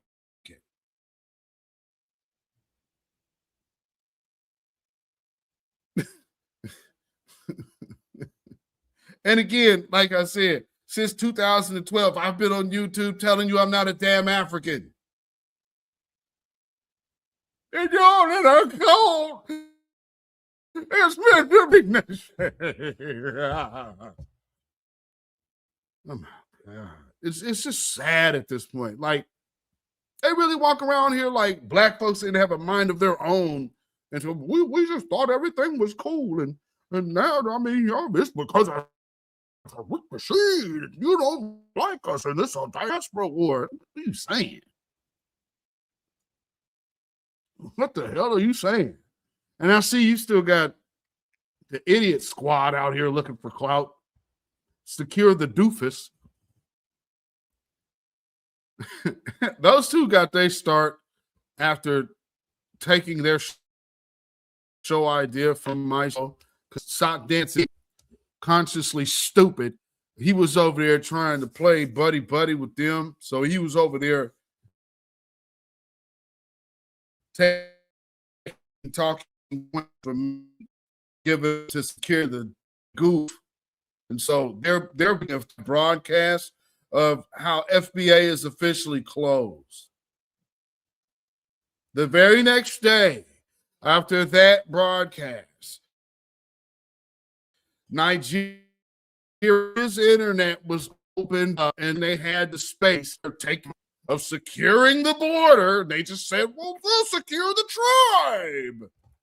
And had the luxury of Tariq hopping in their space and blew them damn morons all the way up.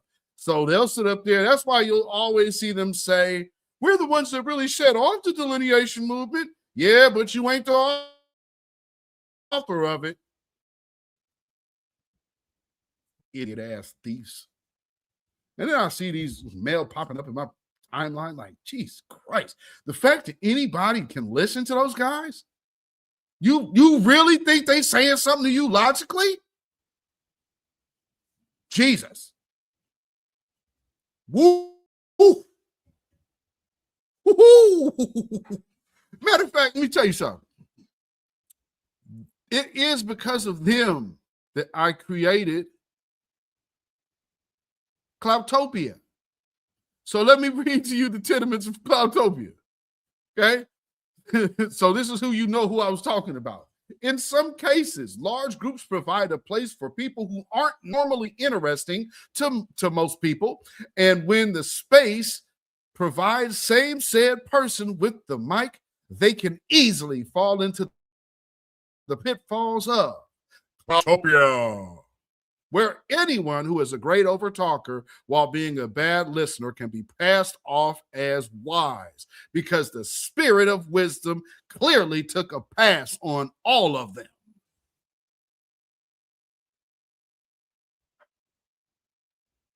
So if anybody run back and say that I've said this to their face, and if you have, for those of you who are in my members area, let's be clear, them dudes don't talk crazy to me. I've been one to facilitate their agent space, which of course that wasn't what that was starting off to be. But then when you say something about agents and behavior, interesting how the stage filled out there, isn't it?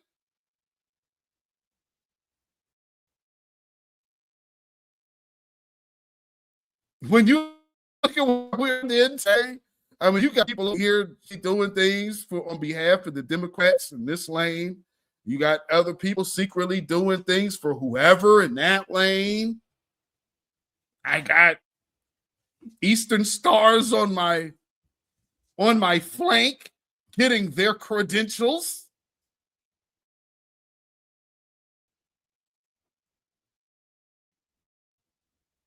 Hell, never be any mention those though. I'll tell you that. But yeah, you best know. You see some of the personalities sitting right there on that stage, X3 Alpha.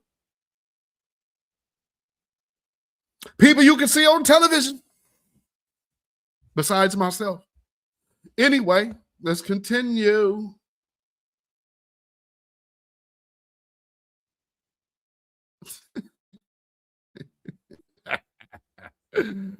Oh, man, let's keep going. Y'all hit that like button, family. Okay, so something that I found interesting video. This sister here, who I believe she's Nigerian. Shout out to the Black First Tucker Carlson. This Nigerian woman gives you a sample of what they believe and how they come here to America. Check this out. Let's get this in here. I love how everybody's mad about Shabuzi, but you guys all attack Miss Georgie when she tells you all the time that African kids, we're from the same place. Me and Shabuzi come from the same village. Igbo babes, Igbo people. African kids, I grew up with African parents who raised me under racist ideologies for Black Americans. When I talk about it, you guys say I'm pandering to Black Americans. I would work harder. Black Americans are lazy. Black Americans are just all vagabonds. When I tell these truths, you guys try to silence me because you fall into line and lie because it sounds good. Immigrants come to this country and think they're better than the motherfuckers who sacrificed to build. You know what I'm saying? Immigrants come here leaving their country that is so fucked up to talk shit about the motherfuckers that are here, that shell of ignorance and what they actually went through. A lot of Africans don't do that. They feel entitled. So I'm gonna just go back to my music, because whenever I talk, I get in trouble. Y'all call me racist. Y'all call me this. Like I said, you mothers will one day listen to Georgie. But like I said, all you bitches dead when they come through. You know I'm a boss bitch. Niggas give me money when they want to get the pussy. Black people need to spit that. You guys, Black people did that. They made it possible. They fought for genre in the Grammy that motherfuckers were winning. You niggas are at award shows so excited. Black people did that. You better watch yourself, because the disrespect y'all keep giving to these people will cost a lot of shit. It will cost y'all. Mark my words.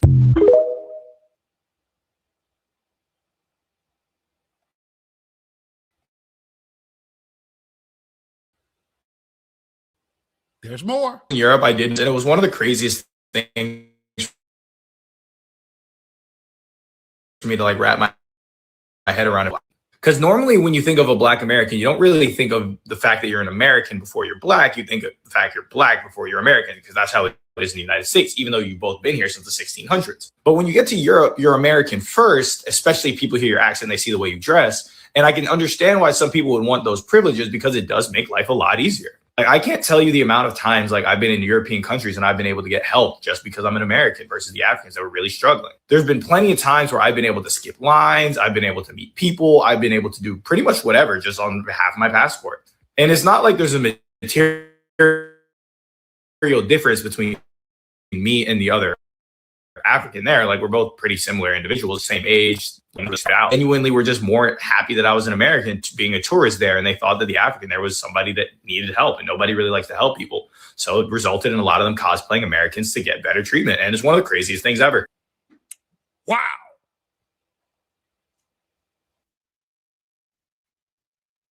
Wow.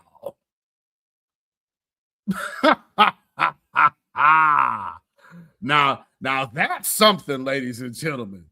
That is something right there. Wow. So you know what I'm gonna do real quick? I'm gonna take a quick break. And then we shall continue this. Is that all right? Because I got some more to go. So we're gonna look at some more things before we get out of here. So I am going to, let's see. What shall I do?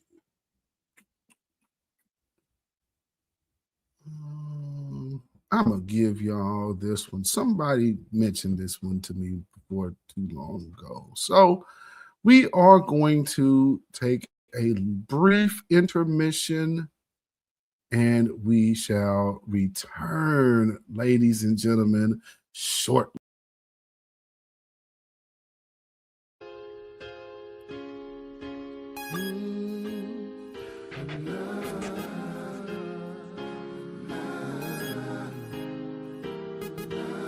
Sometimes I'm feeling all alone. Sometimes I feel like I'm going crazy.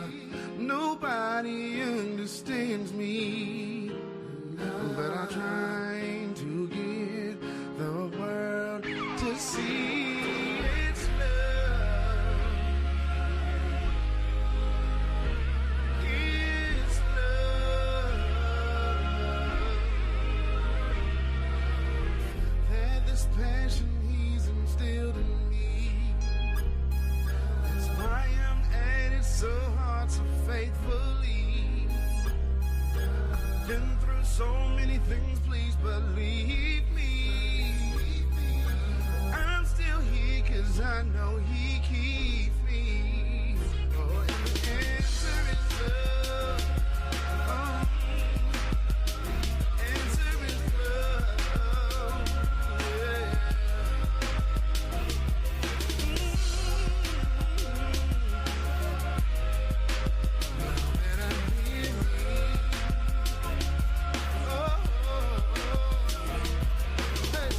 Everybody's asking questions. They say they're looking for an answer.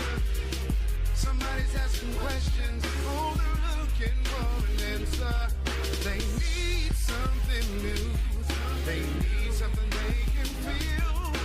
They need some of that good old-fashioned music, simply real. And that's life, and that's music. Yeah. We do it for the love of music. Yes, we do. We do it for the love of music. This music we make for you. We do it for the love of music and the gift that we give to you. I hope you enjoy the ride. Oh, it's love, life, and music. This is your chance to use it.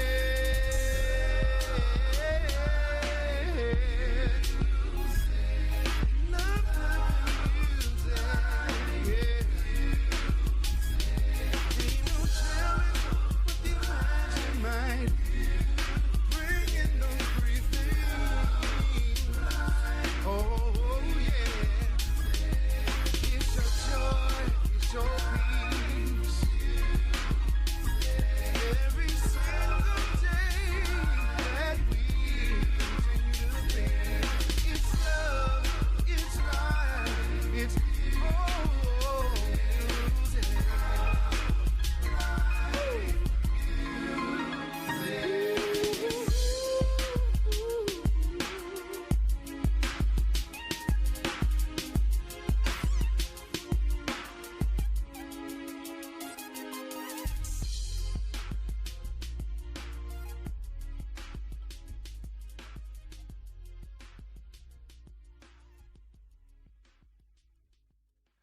Yes. All right. Oh, that's not supposed to salute. Hold on now. All right. That's not supposed to salute. All right. There you go. So we are back. Yes, indeed. I'm glad that y'all like the intermission music. It's been a while since I played that. So I hope y'all enjoyed that. That's a badass song. Thank you, man. I appreciate it. You say you like the chopsticks? Yeah, man, you know, I'm a lifelong musician. And so I wanted to put an ode to every musician out there. Like if you are really, you know, in this lane where you put a hand to stick or a fence to keys, you know, I know you would know what I was giving you there. And it's an ode to our love of what we do. You know what I mean? So again, as a blackball artist, this is the way you get a chance to hear those tunes. Oh man. But you know, it's crazy because they don't want us to have our talent owned by us. So, you know, if I can't be controlled, like one of the questions they'll ask people out here is like, well, why don't these celebrities do this? Because they can't. Their money is tied to them people. They bread and butter, even if it's millions, it's still dependent on not rocking that boat. You understand? And clearly, I'm a Negro that is absolutely gonna rock the boat. You can have my black ass running around just saying whatever. So, I mean, man, I've written songs for even gospel albums that were selectively recorded. As soon as they found out who the writer was, like, I was solidly blackballed, baby. Tell you. You say no to certain major corporation, you'll find out how this world works. Revert to that backup skill. So am I talented? Of course. But do I want to be part of their business? No. And it's that's a whole nother conversation. Maybe we'll have to do that on the other channel. I don't know. Maybe that'll be Sunday Drums and Coffee. Because I need to do something with that channel as well. I have a channel, by the way, which is a musical channel called Sunday Drums and Coffee. Can't say that I've done anything with that channel, so, you know, but you guys can most definitely subscribe. Yeah, you said real quick. Oh, man. Yeah, you do. You go ahead with that boat with this if you want to. Especially when they offer you what they offer you with no pretense of what you're getting involved in, if that makes sense. So meaning to, you're not starting on the low low. You're at the tier of position to where the truth of what something is being directly relayed to you. That's the story of my life. And I've said no multiple occasions. It's a wicked world. It's a very wicked world. Put it to you like that. It's a very wicked world. Speaking of wicked.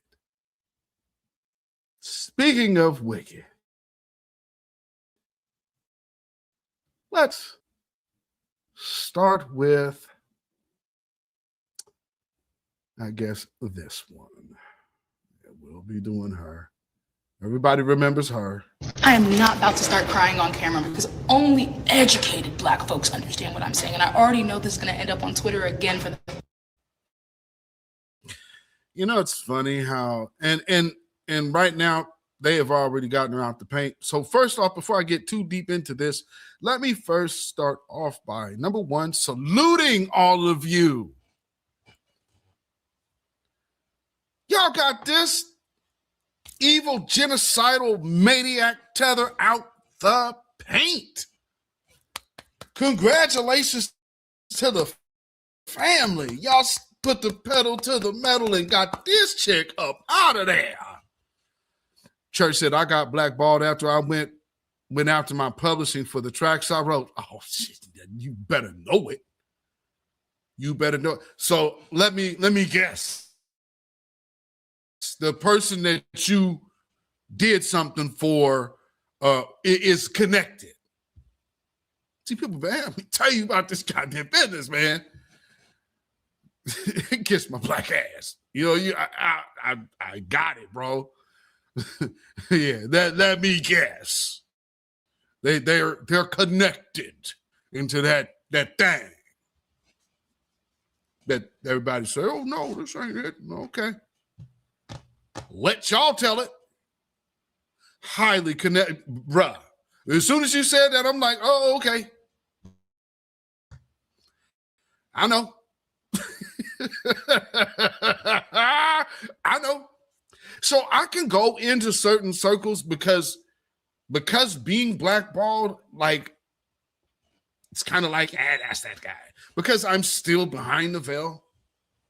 But they'll never let y'all look at me like anything worth nothing. You understand? So I salute and I appreciate every one of y'all who tune in to me, because I'm well aware that I can never be the big thing because of the system I'm under. So I would most definitely facilitate the right voice or persons to come in my direction in the vicinity to make sure that this message still goes out at a high level. And it does. So, you know, there's gifts and curses. You know, there's people behind the scenes that you'll never see that make things work and move. I don't have any problem being that guy. But I wanted to show y'all earlier on how you advocate for people, even when they're not present. We need to be in the position to where we are advocating for ourselves. And I'm really appreciative of the movement I'm seeing out of all of the family. And it's a beautiful thing, man. And the fact that y'all packed up this wicked tether talking shit is fantastic. Yeah, Judah said, I need to get in tune with things again. Is this Tether who said Black Americans are nasty? No, that's the other one. This is the one that spoke the violence against us. Yep, that's who it is. Funny. I also plan to play a touch of the other one, though. So we'll get a little bit of both today. Church of Black Power said they were so connected that I got fired from a totally different label. Oh, bro. And I went after Interscope, but got fired. And Black say less. Say less. Say less. Funny story. When I was at the NAMM show, I had a show at Catalina's. Right? On, what's it, Sunset? So, you know where Catalina's Jazz Club is. I don't know if they're still open now. And so we did a private for EPK that I was fronting at the time. And so it's the week at the NAMM show. So we got a show Wednesday, and then we're at NAMM for the rest of the week. Oh, Lord. Let me tell you something, man. I was like, these people, especially those folks over there at Viacom and Universal, they have often, this is how they do, especially with us. And they'll do little funky shit. Like, I'm standing on the corner, or I'm actually walking toward the corner because we had to park a ways away from the convention center. So for those of you who are familiar with Anaheim, there's like the big street over here that's across the street from where Disneyland is. Across the street from that is the Anaheim Convention Center, and it's the back side of it. So we're walking up to the corner. I notice that this dude is standing on the corner, the caddy corner, which of course we'll have to cross the street when it comes to getting into the NAMM. So we have to go past this dude. My trumpet player partner, who is actually on a gig with Bootsy Collins at the NAMM show, tells me, oh, that's my partner, Romeo. He's the vocal coach for The Voice. Brother Church of Black Power, who owns The Voice? Got this nigga, he's sitting on the phone. He looks at me, hangs up his phone, and walks in the NAMM show with us. This is the type of things that these people do to you. Like, Yeah, like I said, maybe I need to do it. We need to get into a conversation about that, especially with Viacom. Viacom, boy, they play dirty. So, yeah, that's just my own personal tasty tidbit of one story of how they do, just to let you know, like, yeah, nigga, we can touch you around here. Yeah, you can be touched.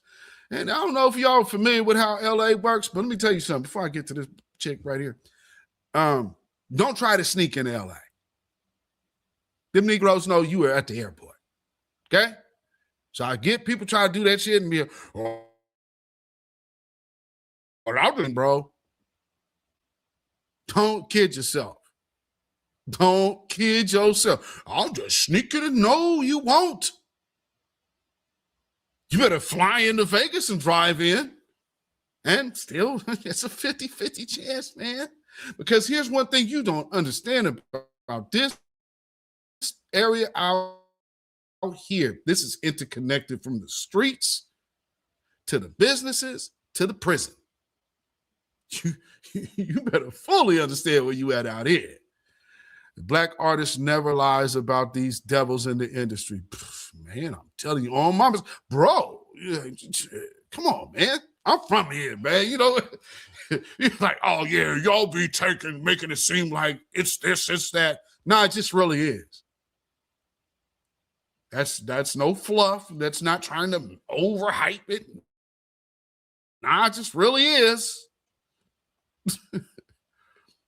And that's why no ragamuffin can besmirch me, because my name is good out here in these I-5 streets, baby.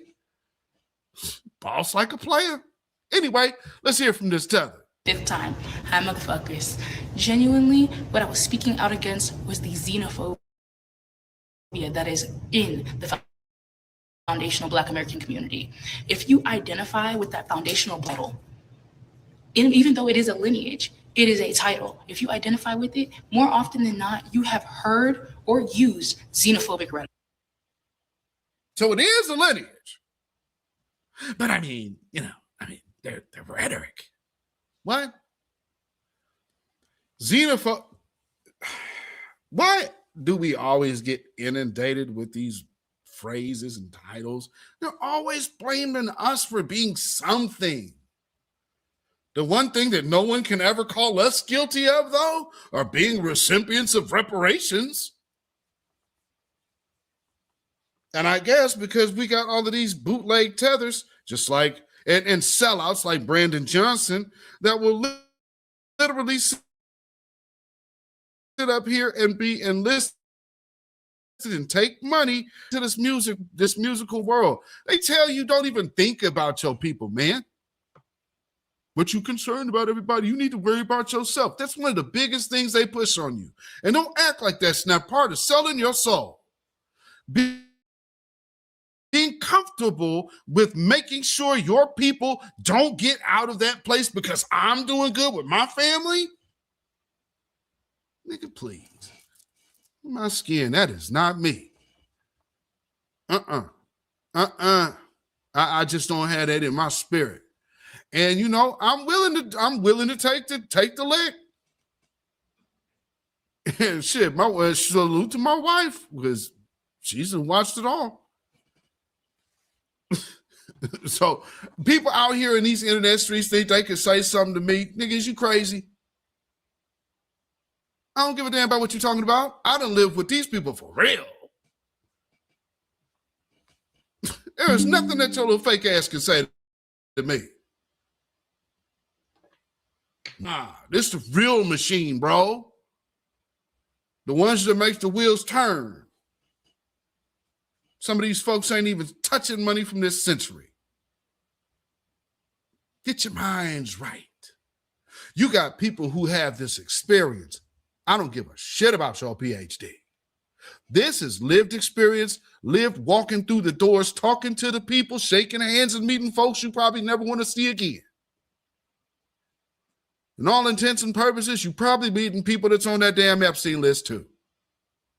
Let's keep it a buck. So, hey, there's so many things people miss. Ooh, let's get back to this line, ass Tether. I use xenophobic rhetoric out of anger. Oh, they just use xenophobic rhetoric because it's a normal day in Queens. Because we hate y'all. So I completely understand where the anger could have come from, especially when they're chopping and screwing bits and pieces to make me look divisive as fuck. And get rid of us. What? See, there's a word called accountability that you could possibly, handle. Looks like the people who are coming here to notice, look at the numbers of the viewers. We were over 100, right? Now I had to get off of the agent talk, and we're down to 75.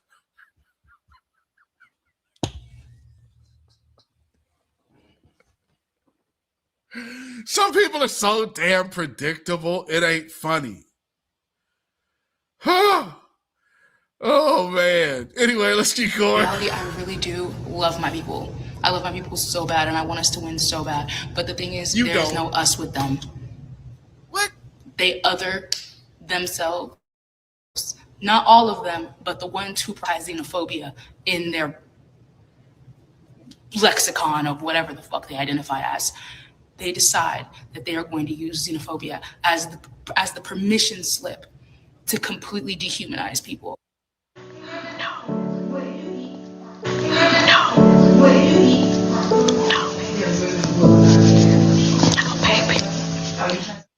And when people do it back, y'all get out of the pocket. Y'all go out of worlds and start blowing up people's views and screen recording and sharing because you're cowards.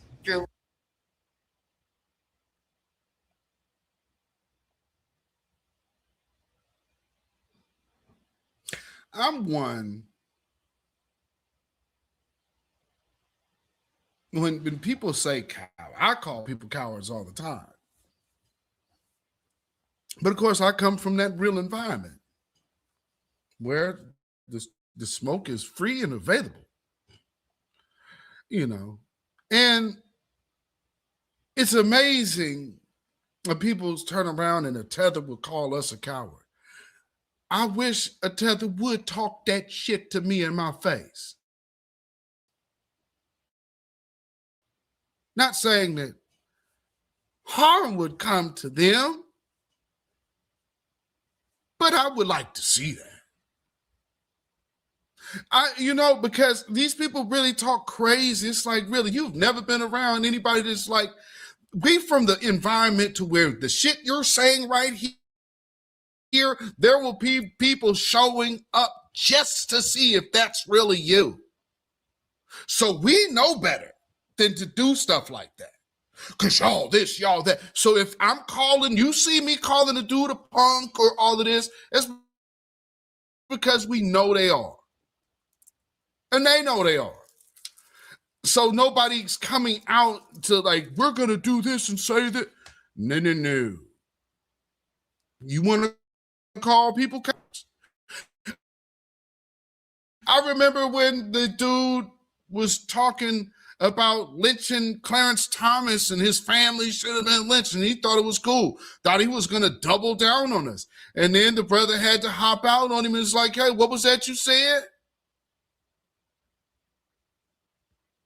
So when you get out here in our country acting as if you could talk crazy to, 12 million plus people?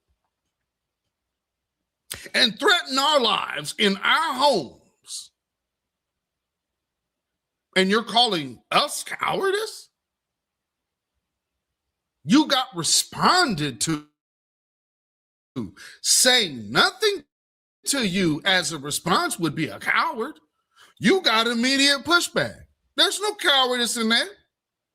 And you say you need to be happy, ma'am. And again, don't look a gift horse in the mouth. If only you dealt with what you dealt with is online, you're lucky. So I would stop whining and complaining. You in America, this shit can go a completely different way. You are confused at where you're at. And I get it. A lot of y'all get really confused at where you're at. But there's a whole lot of violence that goes on in this place. That's how it was established. And so you wanted to come here to the land of violence to start talking shit? Don't seem too bright, but whatever. You know, round us up and do whatever you will, right? Fucking cowards. And I stand on that shit. Okay. Anytime I've said something, She stands on it. and I'm going to say it again. You guys, again, are cowards. Okay. What I was saying in that video, in poor taste, was a criticism of the xenophobia in which y'all... You know what this is not, though, ma'am? An apology. And so you're doubling down on your arrogance. Boy, that'll sure get you points. And then, don't come out west. And I would say, you might want to stay out of Chicago. You got little areas that say, yeah, I think that.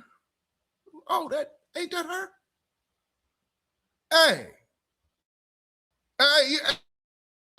ain't you the girl? Welcome to the land of the cowards.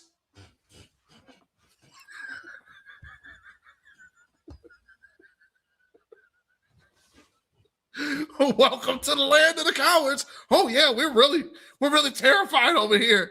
Yeah, when you hear them YNs over there, hey, okay, yeah, those are cowards. Don't worry about them. Let's hear you go. Motherfuckers strapped to y'all chest like the bomb I said I would use. Hyperbolically. Hyperbolically. Oh. But because a lot of you are not educated and don't know the use of hyperbole, don't know the use of metaphor, don't know the use of simile, we have a problem. And I don't want to talk down on you, because at the end of the day, it's not all Black Americans. It's specifically the ones who prioritize xenophobia. So you can call me fat, you can call me Black, you can call me whatever the fuck you want to. Cool. Those are all facts. You know, I'll cut that off. Realistically, ma'am, there's really only one thing we want to call you. And that's deported.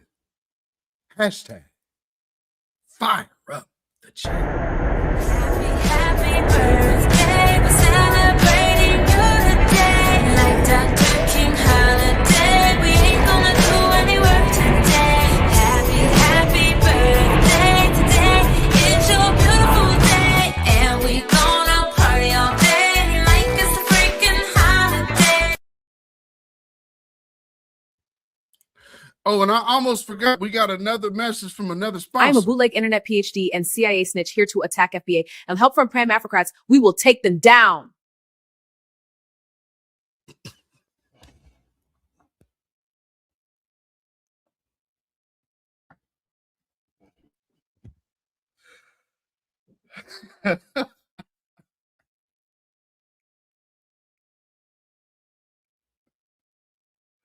This is the part of the broadcast where Petty Vandross has shown up, ladies and gentlemen. Petty Vandross, y'all. Petty Vandross. One more time. I am a bootleg internet PhD and CIA snitch here to attack FBA and help from Pan Africrats. We will take them down.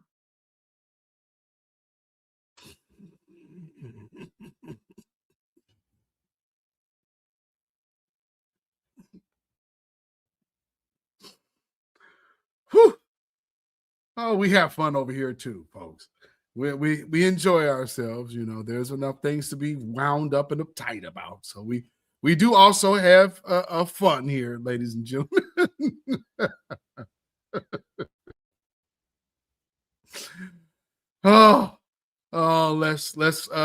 Let's see where we got to go next. Oh yeah, my favorite tether. Got to get back here. Hold on. Please stop coming out here telling us that your grandma. Okay. So notice who posted this, that bitch ass Voices in the Ancestors. So here, and like I said, I speak this freely because that's what they are. These are the cowards that don't show their face, always talking shit against foundational Black Americans. They can all kiss our ass. Now, this septum ring idiot Tether, who is from the island of Hispaniola, always thinks that she could say something about us like she knows what we are. And I believe she's not even a Haitian. I believe she's some kind of Dominican. You know, the me no blacks. So, yeah, let's let her go off.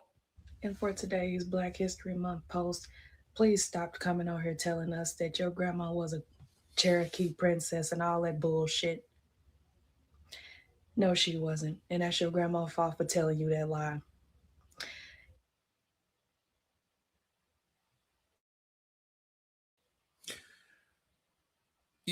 How many of y'all's families had like baby books for y'all? I know mine did. And my great grandmother, which would be my father's grandmother,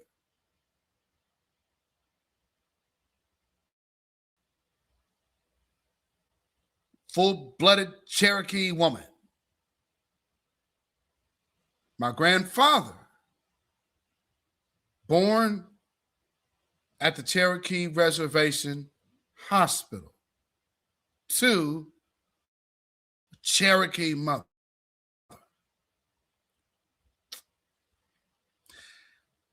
Somehow, with Black Cherokees running around, we still get people that say, y'all ain't African or y'all ain't Indian. Man, a lot of us are Cherokee. Some are even Choctaw. If you get into who we are, literally, I look no different than every Creole Cherokee. It's literally how you can define what we are. Lady Effa, yes, indeed. Judah Israel, yes, indeed. My third great grandmother was Cherokee. My great grandfather's grandmother on my maternal side, right? Like, what are they talking about? I don't even understand where they be getting this logic from. Why do you think you're telling us something? Somebody told this Tether that she was influential. They shouldn't have lied to her. I'll say she's not influential. She's an idiot. And she doesn't know. They get hyped on just saying things and they believe they have weight and validity. Ma'am, you know nothing. I was thinking about that this morning, Black Church. Bro, Blackfoot, Cherokee, Choctaw, in Creek, you will find Black people in all of these people. Out here where I'm at is Choctaw and Creek and Blackfoot. Out west. Got somebody telling me there's no Negroes. My nephew's mother, my homegirl from middle school, I was telling my wife, like, we've been in the Native American classes since they existed. These people, what are they talking about? Like, you guys are from Africa. What are you saying? They lied to you. I was literally part of this class in school.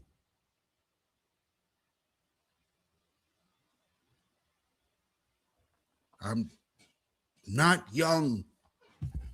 Like, I am young, but I mean, I'm not no 20-year-old. Come on, man. I mean, this is years ago, and I was part of these classes, so it's crazy. Blackfoot was in the Dakotas also. Yes, indeed. And Judy Israel said, it's in a family reunion book, and I found pictures on Ancestry.com. LOL. This idiot has not right to speak on other people's family roots. Facts. That's what kills me. It's like, I'm literally my hair is jet freaking black. My children's hair, jet black. Oh, I got it. Not typo. I got you.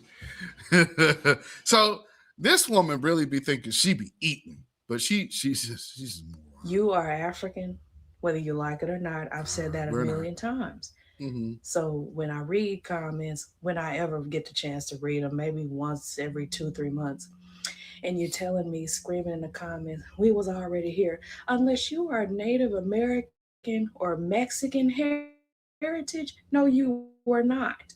You are indigenous to somewhere, but it ain't here, baby. No, you were not. Everywhere on this planet had Africans substituted when they attempted to wipe out the indigenous population and were unsuccessful. Africans were substituted. Your ass is African, whether you like it or not. Let that go in 2026.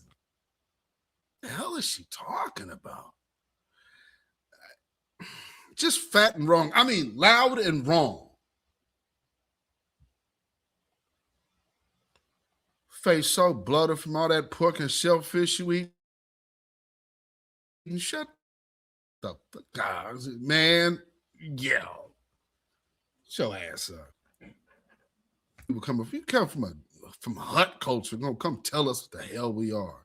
So let's go to this video because I found this video to be very interesting. I'm gonna let this one run in its entirety because this sister is cooking. So I think this is very important to kind of to wrap a bow on this particular conversation. Let's get this here. All right, so let's check out these reference panel groupings that I grabbed from Adentro.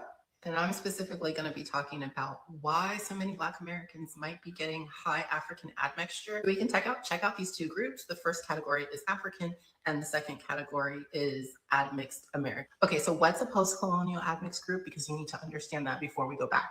Essentially, a post-colonial admixed group is a population with mixed genetic ancestry resulting from interbreeding between previously distinct groups, where the mixing was a direct consequence of historical processes tied to colonialism and its aftermath.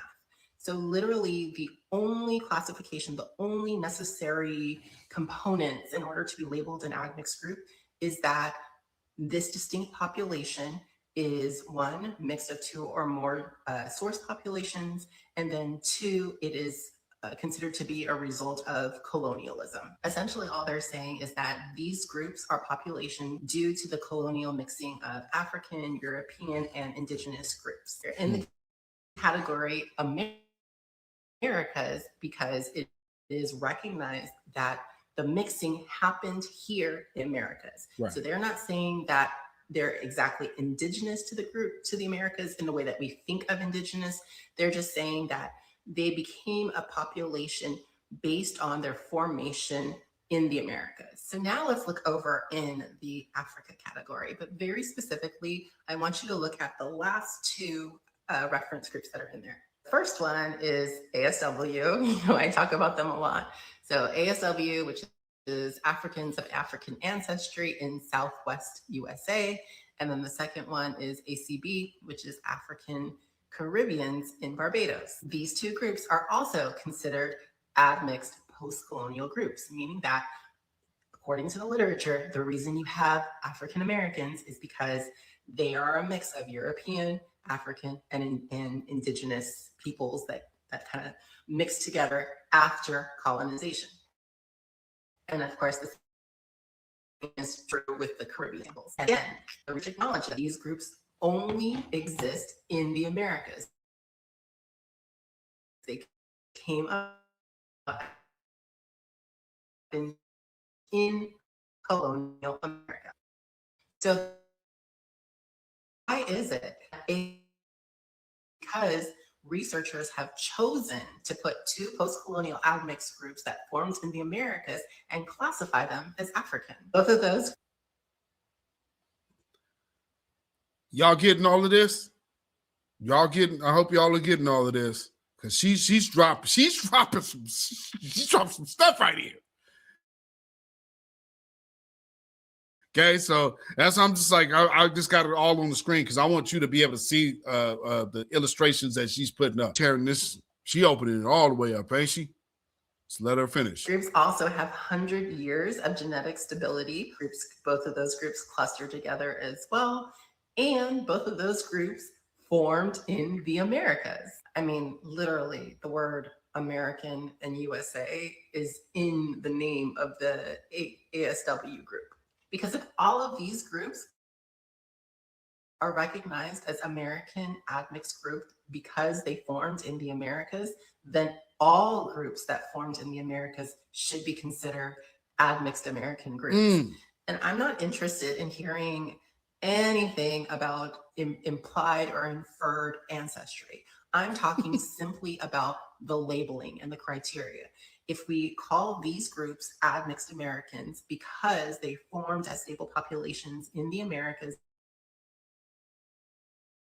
after every single group. The reason that so many Black Americans are getting inflated African admixture scores is because literally our groups that we are matching that were based and formed in the Americas are being labeled African, even when they're not. Ooh-wee.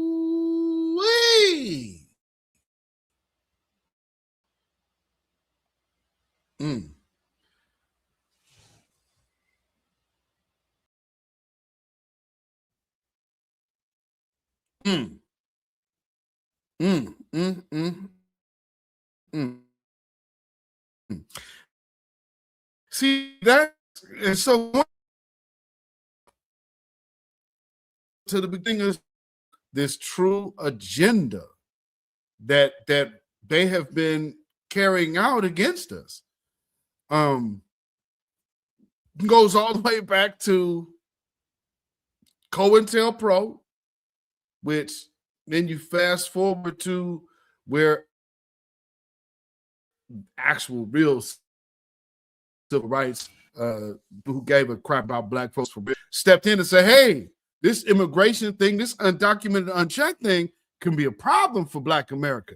It will destabilize the security of economic advancement for us. So we did have people out there fighting for our economics. One, Coretta Scott King, who won get his life taken after he made his pivot for reparations. We owe nobody anything other than an ass whooping. Happy Black History Month, family. Happy Foundational Black History Month. This is our time, and a lot of people are upset. It's not our responsibility, though, to make people feel any kind of way better about us, because at the end of the day, we have seen how many people seek to come and betray us, and then they act like that's not the case, but it is. We always know that. Let me see, where is that? And I got, actually, there's other stuff that I need to play, but we're going to have to do that on a different day, because I came so loaded for y'all today that I think this is as much as we're going to be able to knock out. So, look out, keep your notifications on, because there is more that I got to show you, and I'll probably do that in a shorter, condensed broadcast. So be on the lookout for that. Again, thanks for and salute and welcome to all of the new subscribers. I appreciate y'all being here, and hope y'all enjoy the channel. And of course, there are people who might have a problem out there and be upset about things like I'm this a bootleg one. internet PhD and CIA snitch here to attack FBA and help from Prime Africrats. We will take them down.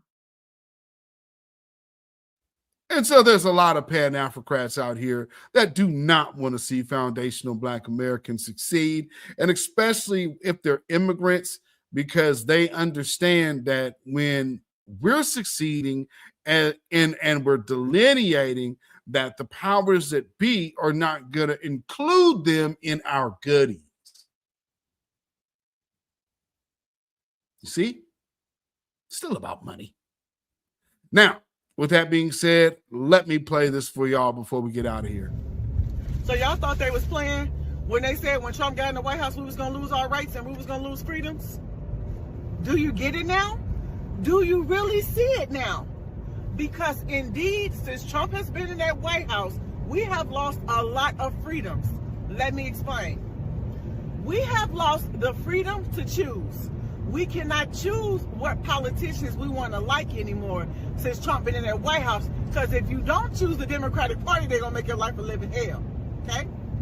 We can't choose what we want to say on the internet. We're losing our freedom of speech. Because if you say the wrong thing against the Democratic Party, if you say the wrong thing and agree with the Trump administration, they're going to make your life a living hell.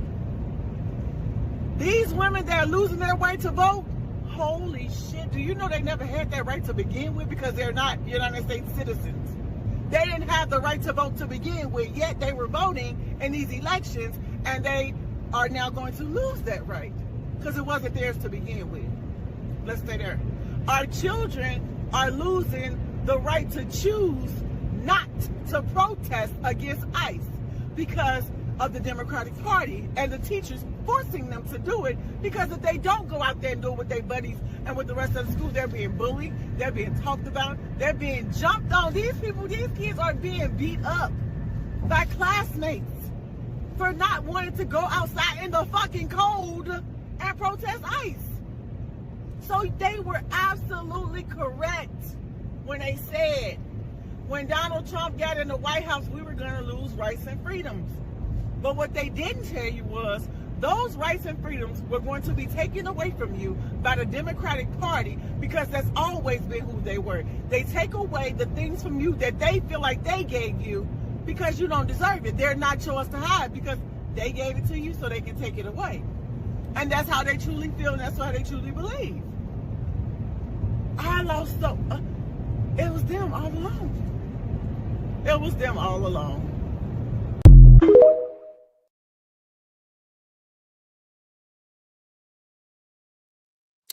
It was Democrats all along.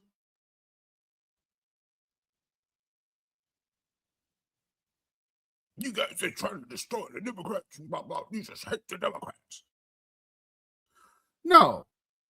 Let's keep it a buck. These are your precious damn Democrats. The SAVE Act is an attack on civil rights and is racist. Could you just explain that further? Because 76% of Black Americans support the SAVE Act, according to CNN.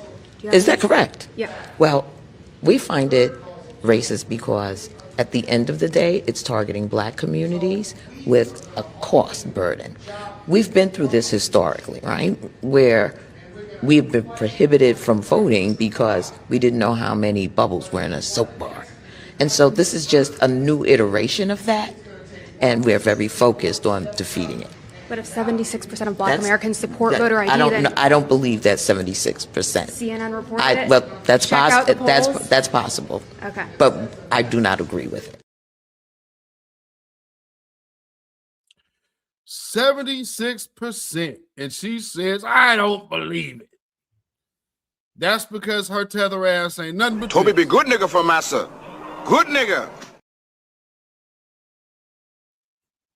And so at the site to where now we are not letting up on these tethers, these boot-licking shills, they are losing their wits end.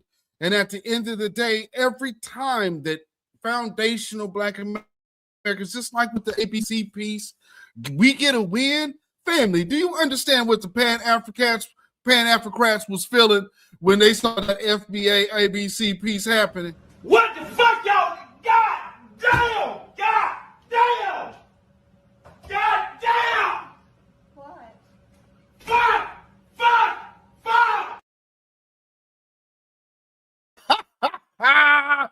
Babylon is falling. Babylon is falling. Let it fall and let us rise. Can you dig it?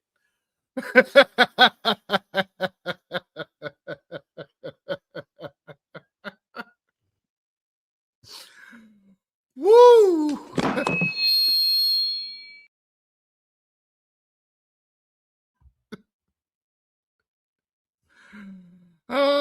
Oh, man. We are full-blown delineating. Anybody that has a problem with that, something wrong with you, man.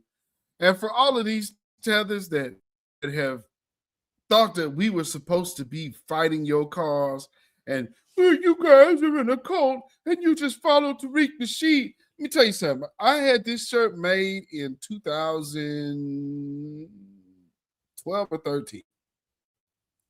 14. This shirt is old.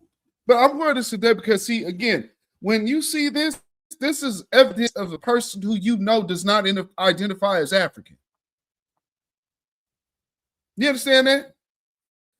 You know, and you already see what religion I'm in. So to say that black people don't express their spiritual this and that, oh yeah, we do. It's right here.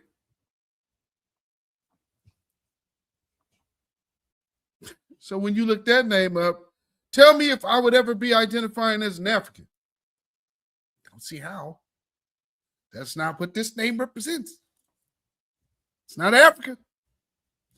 No, it's the name of another nation that people would tell you, or Revelations, also the Bible would tell you itself, that there are people who call themselves people of this and are actually the synagogue of Satan.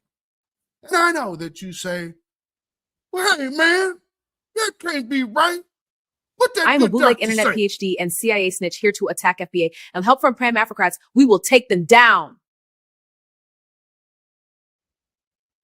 And the Pan-Africrats are paid by the little hats.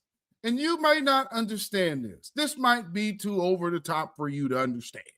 But those of us in the black community, in the black grassroots, we fully are aware of everything that's going on right now. And I am here putting out the call again for people to thin out their crew. Somebody has people talking to people outside of this thing. And so if the people around you do not have the exact same things to lose, then you might want to consider what type of information you share with them. Some of y'all might think I'm crazy, and some of y'all might say, I think you're wrong.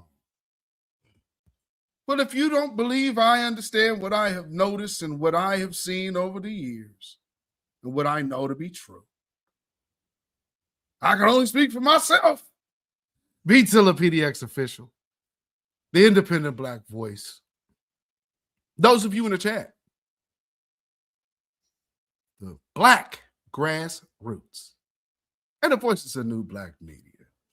Because see, over here, we have a shared understanding, a shared faith, and a shared mission. And we are fully vested and dedicated to it. And that's why I'm sure I speak for all parties involved when we proudly dedicate this song to you. Get up off of that cocaine and get up off of that crack. Get yourself together and get your mind back.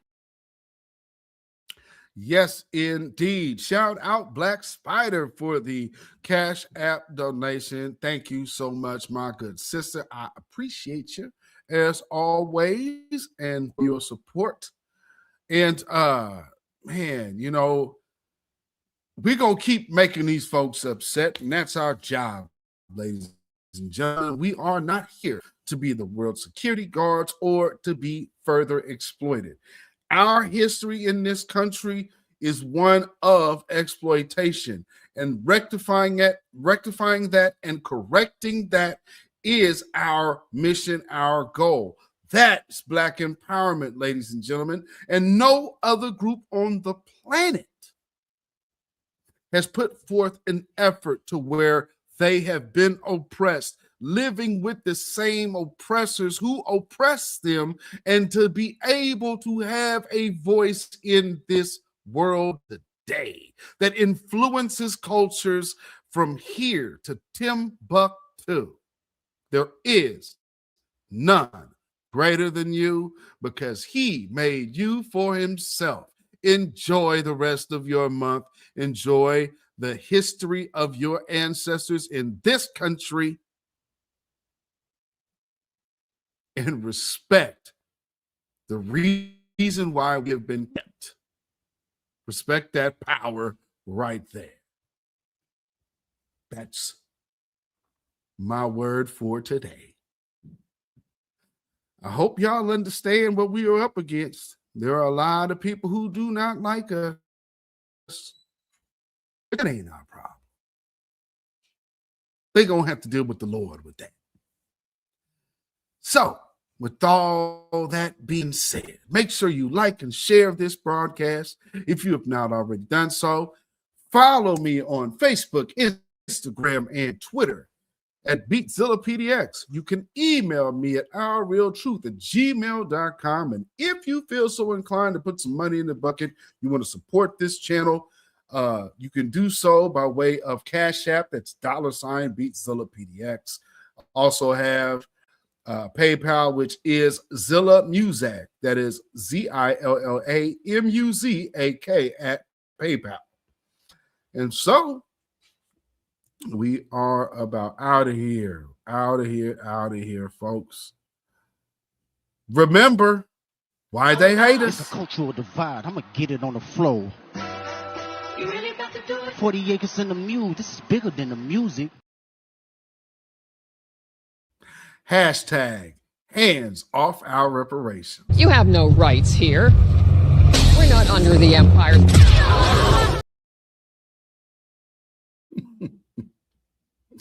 And we going out old school style, Beatzilla PDX official show, which is now the independent Black voice. And we going out old school on our old weekly wrap up outro. Y'all know, keep them 3 smooth stones at the ready and keep that slingshot nearby. Family, stay Black, stay vigilant, stay alive. Black first, Black first, Black first. Shalom, y'all. Have a blessed weekend and rest of the week, or beginning of the week, shall we say. When you know who Satan is, yes, sir, you don't have to kill him. No. The stone of truth. Yeah. See, that's what you throw. Yes, right. Allah says, had we wished to take a pastime from before, surely we would have done it. Nay, we cast truth at falsehood till we knock out its brains. Every one of you that knows the truth, stand up and tell it from the mountaintop. Black people can't take it no more. So wherever you are on the job, in the factory, I don't care where you are. If you know the truth, stand up on the truth and tell Satan, who the hell are you to try and pick my friends? Farrakhan is God's man, and you are from the enemy of God. So to hell with you. Stand up on it like a man.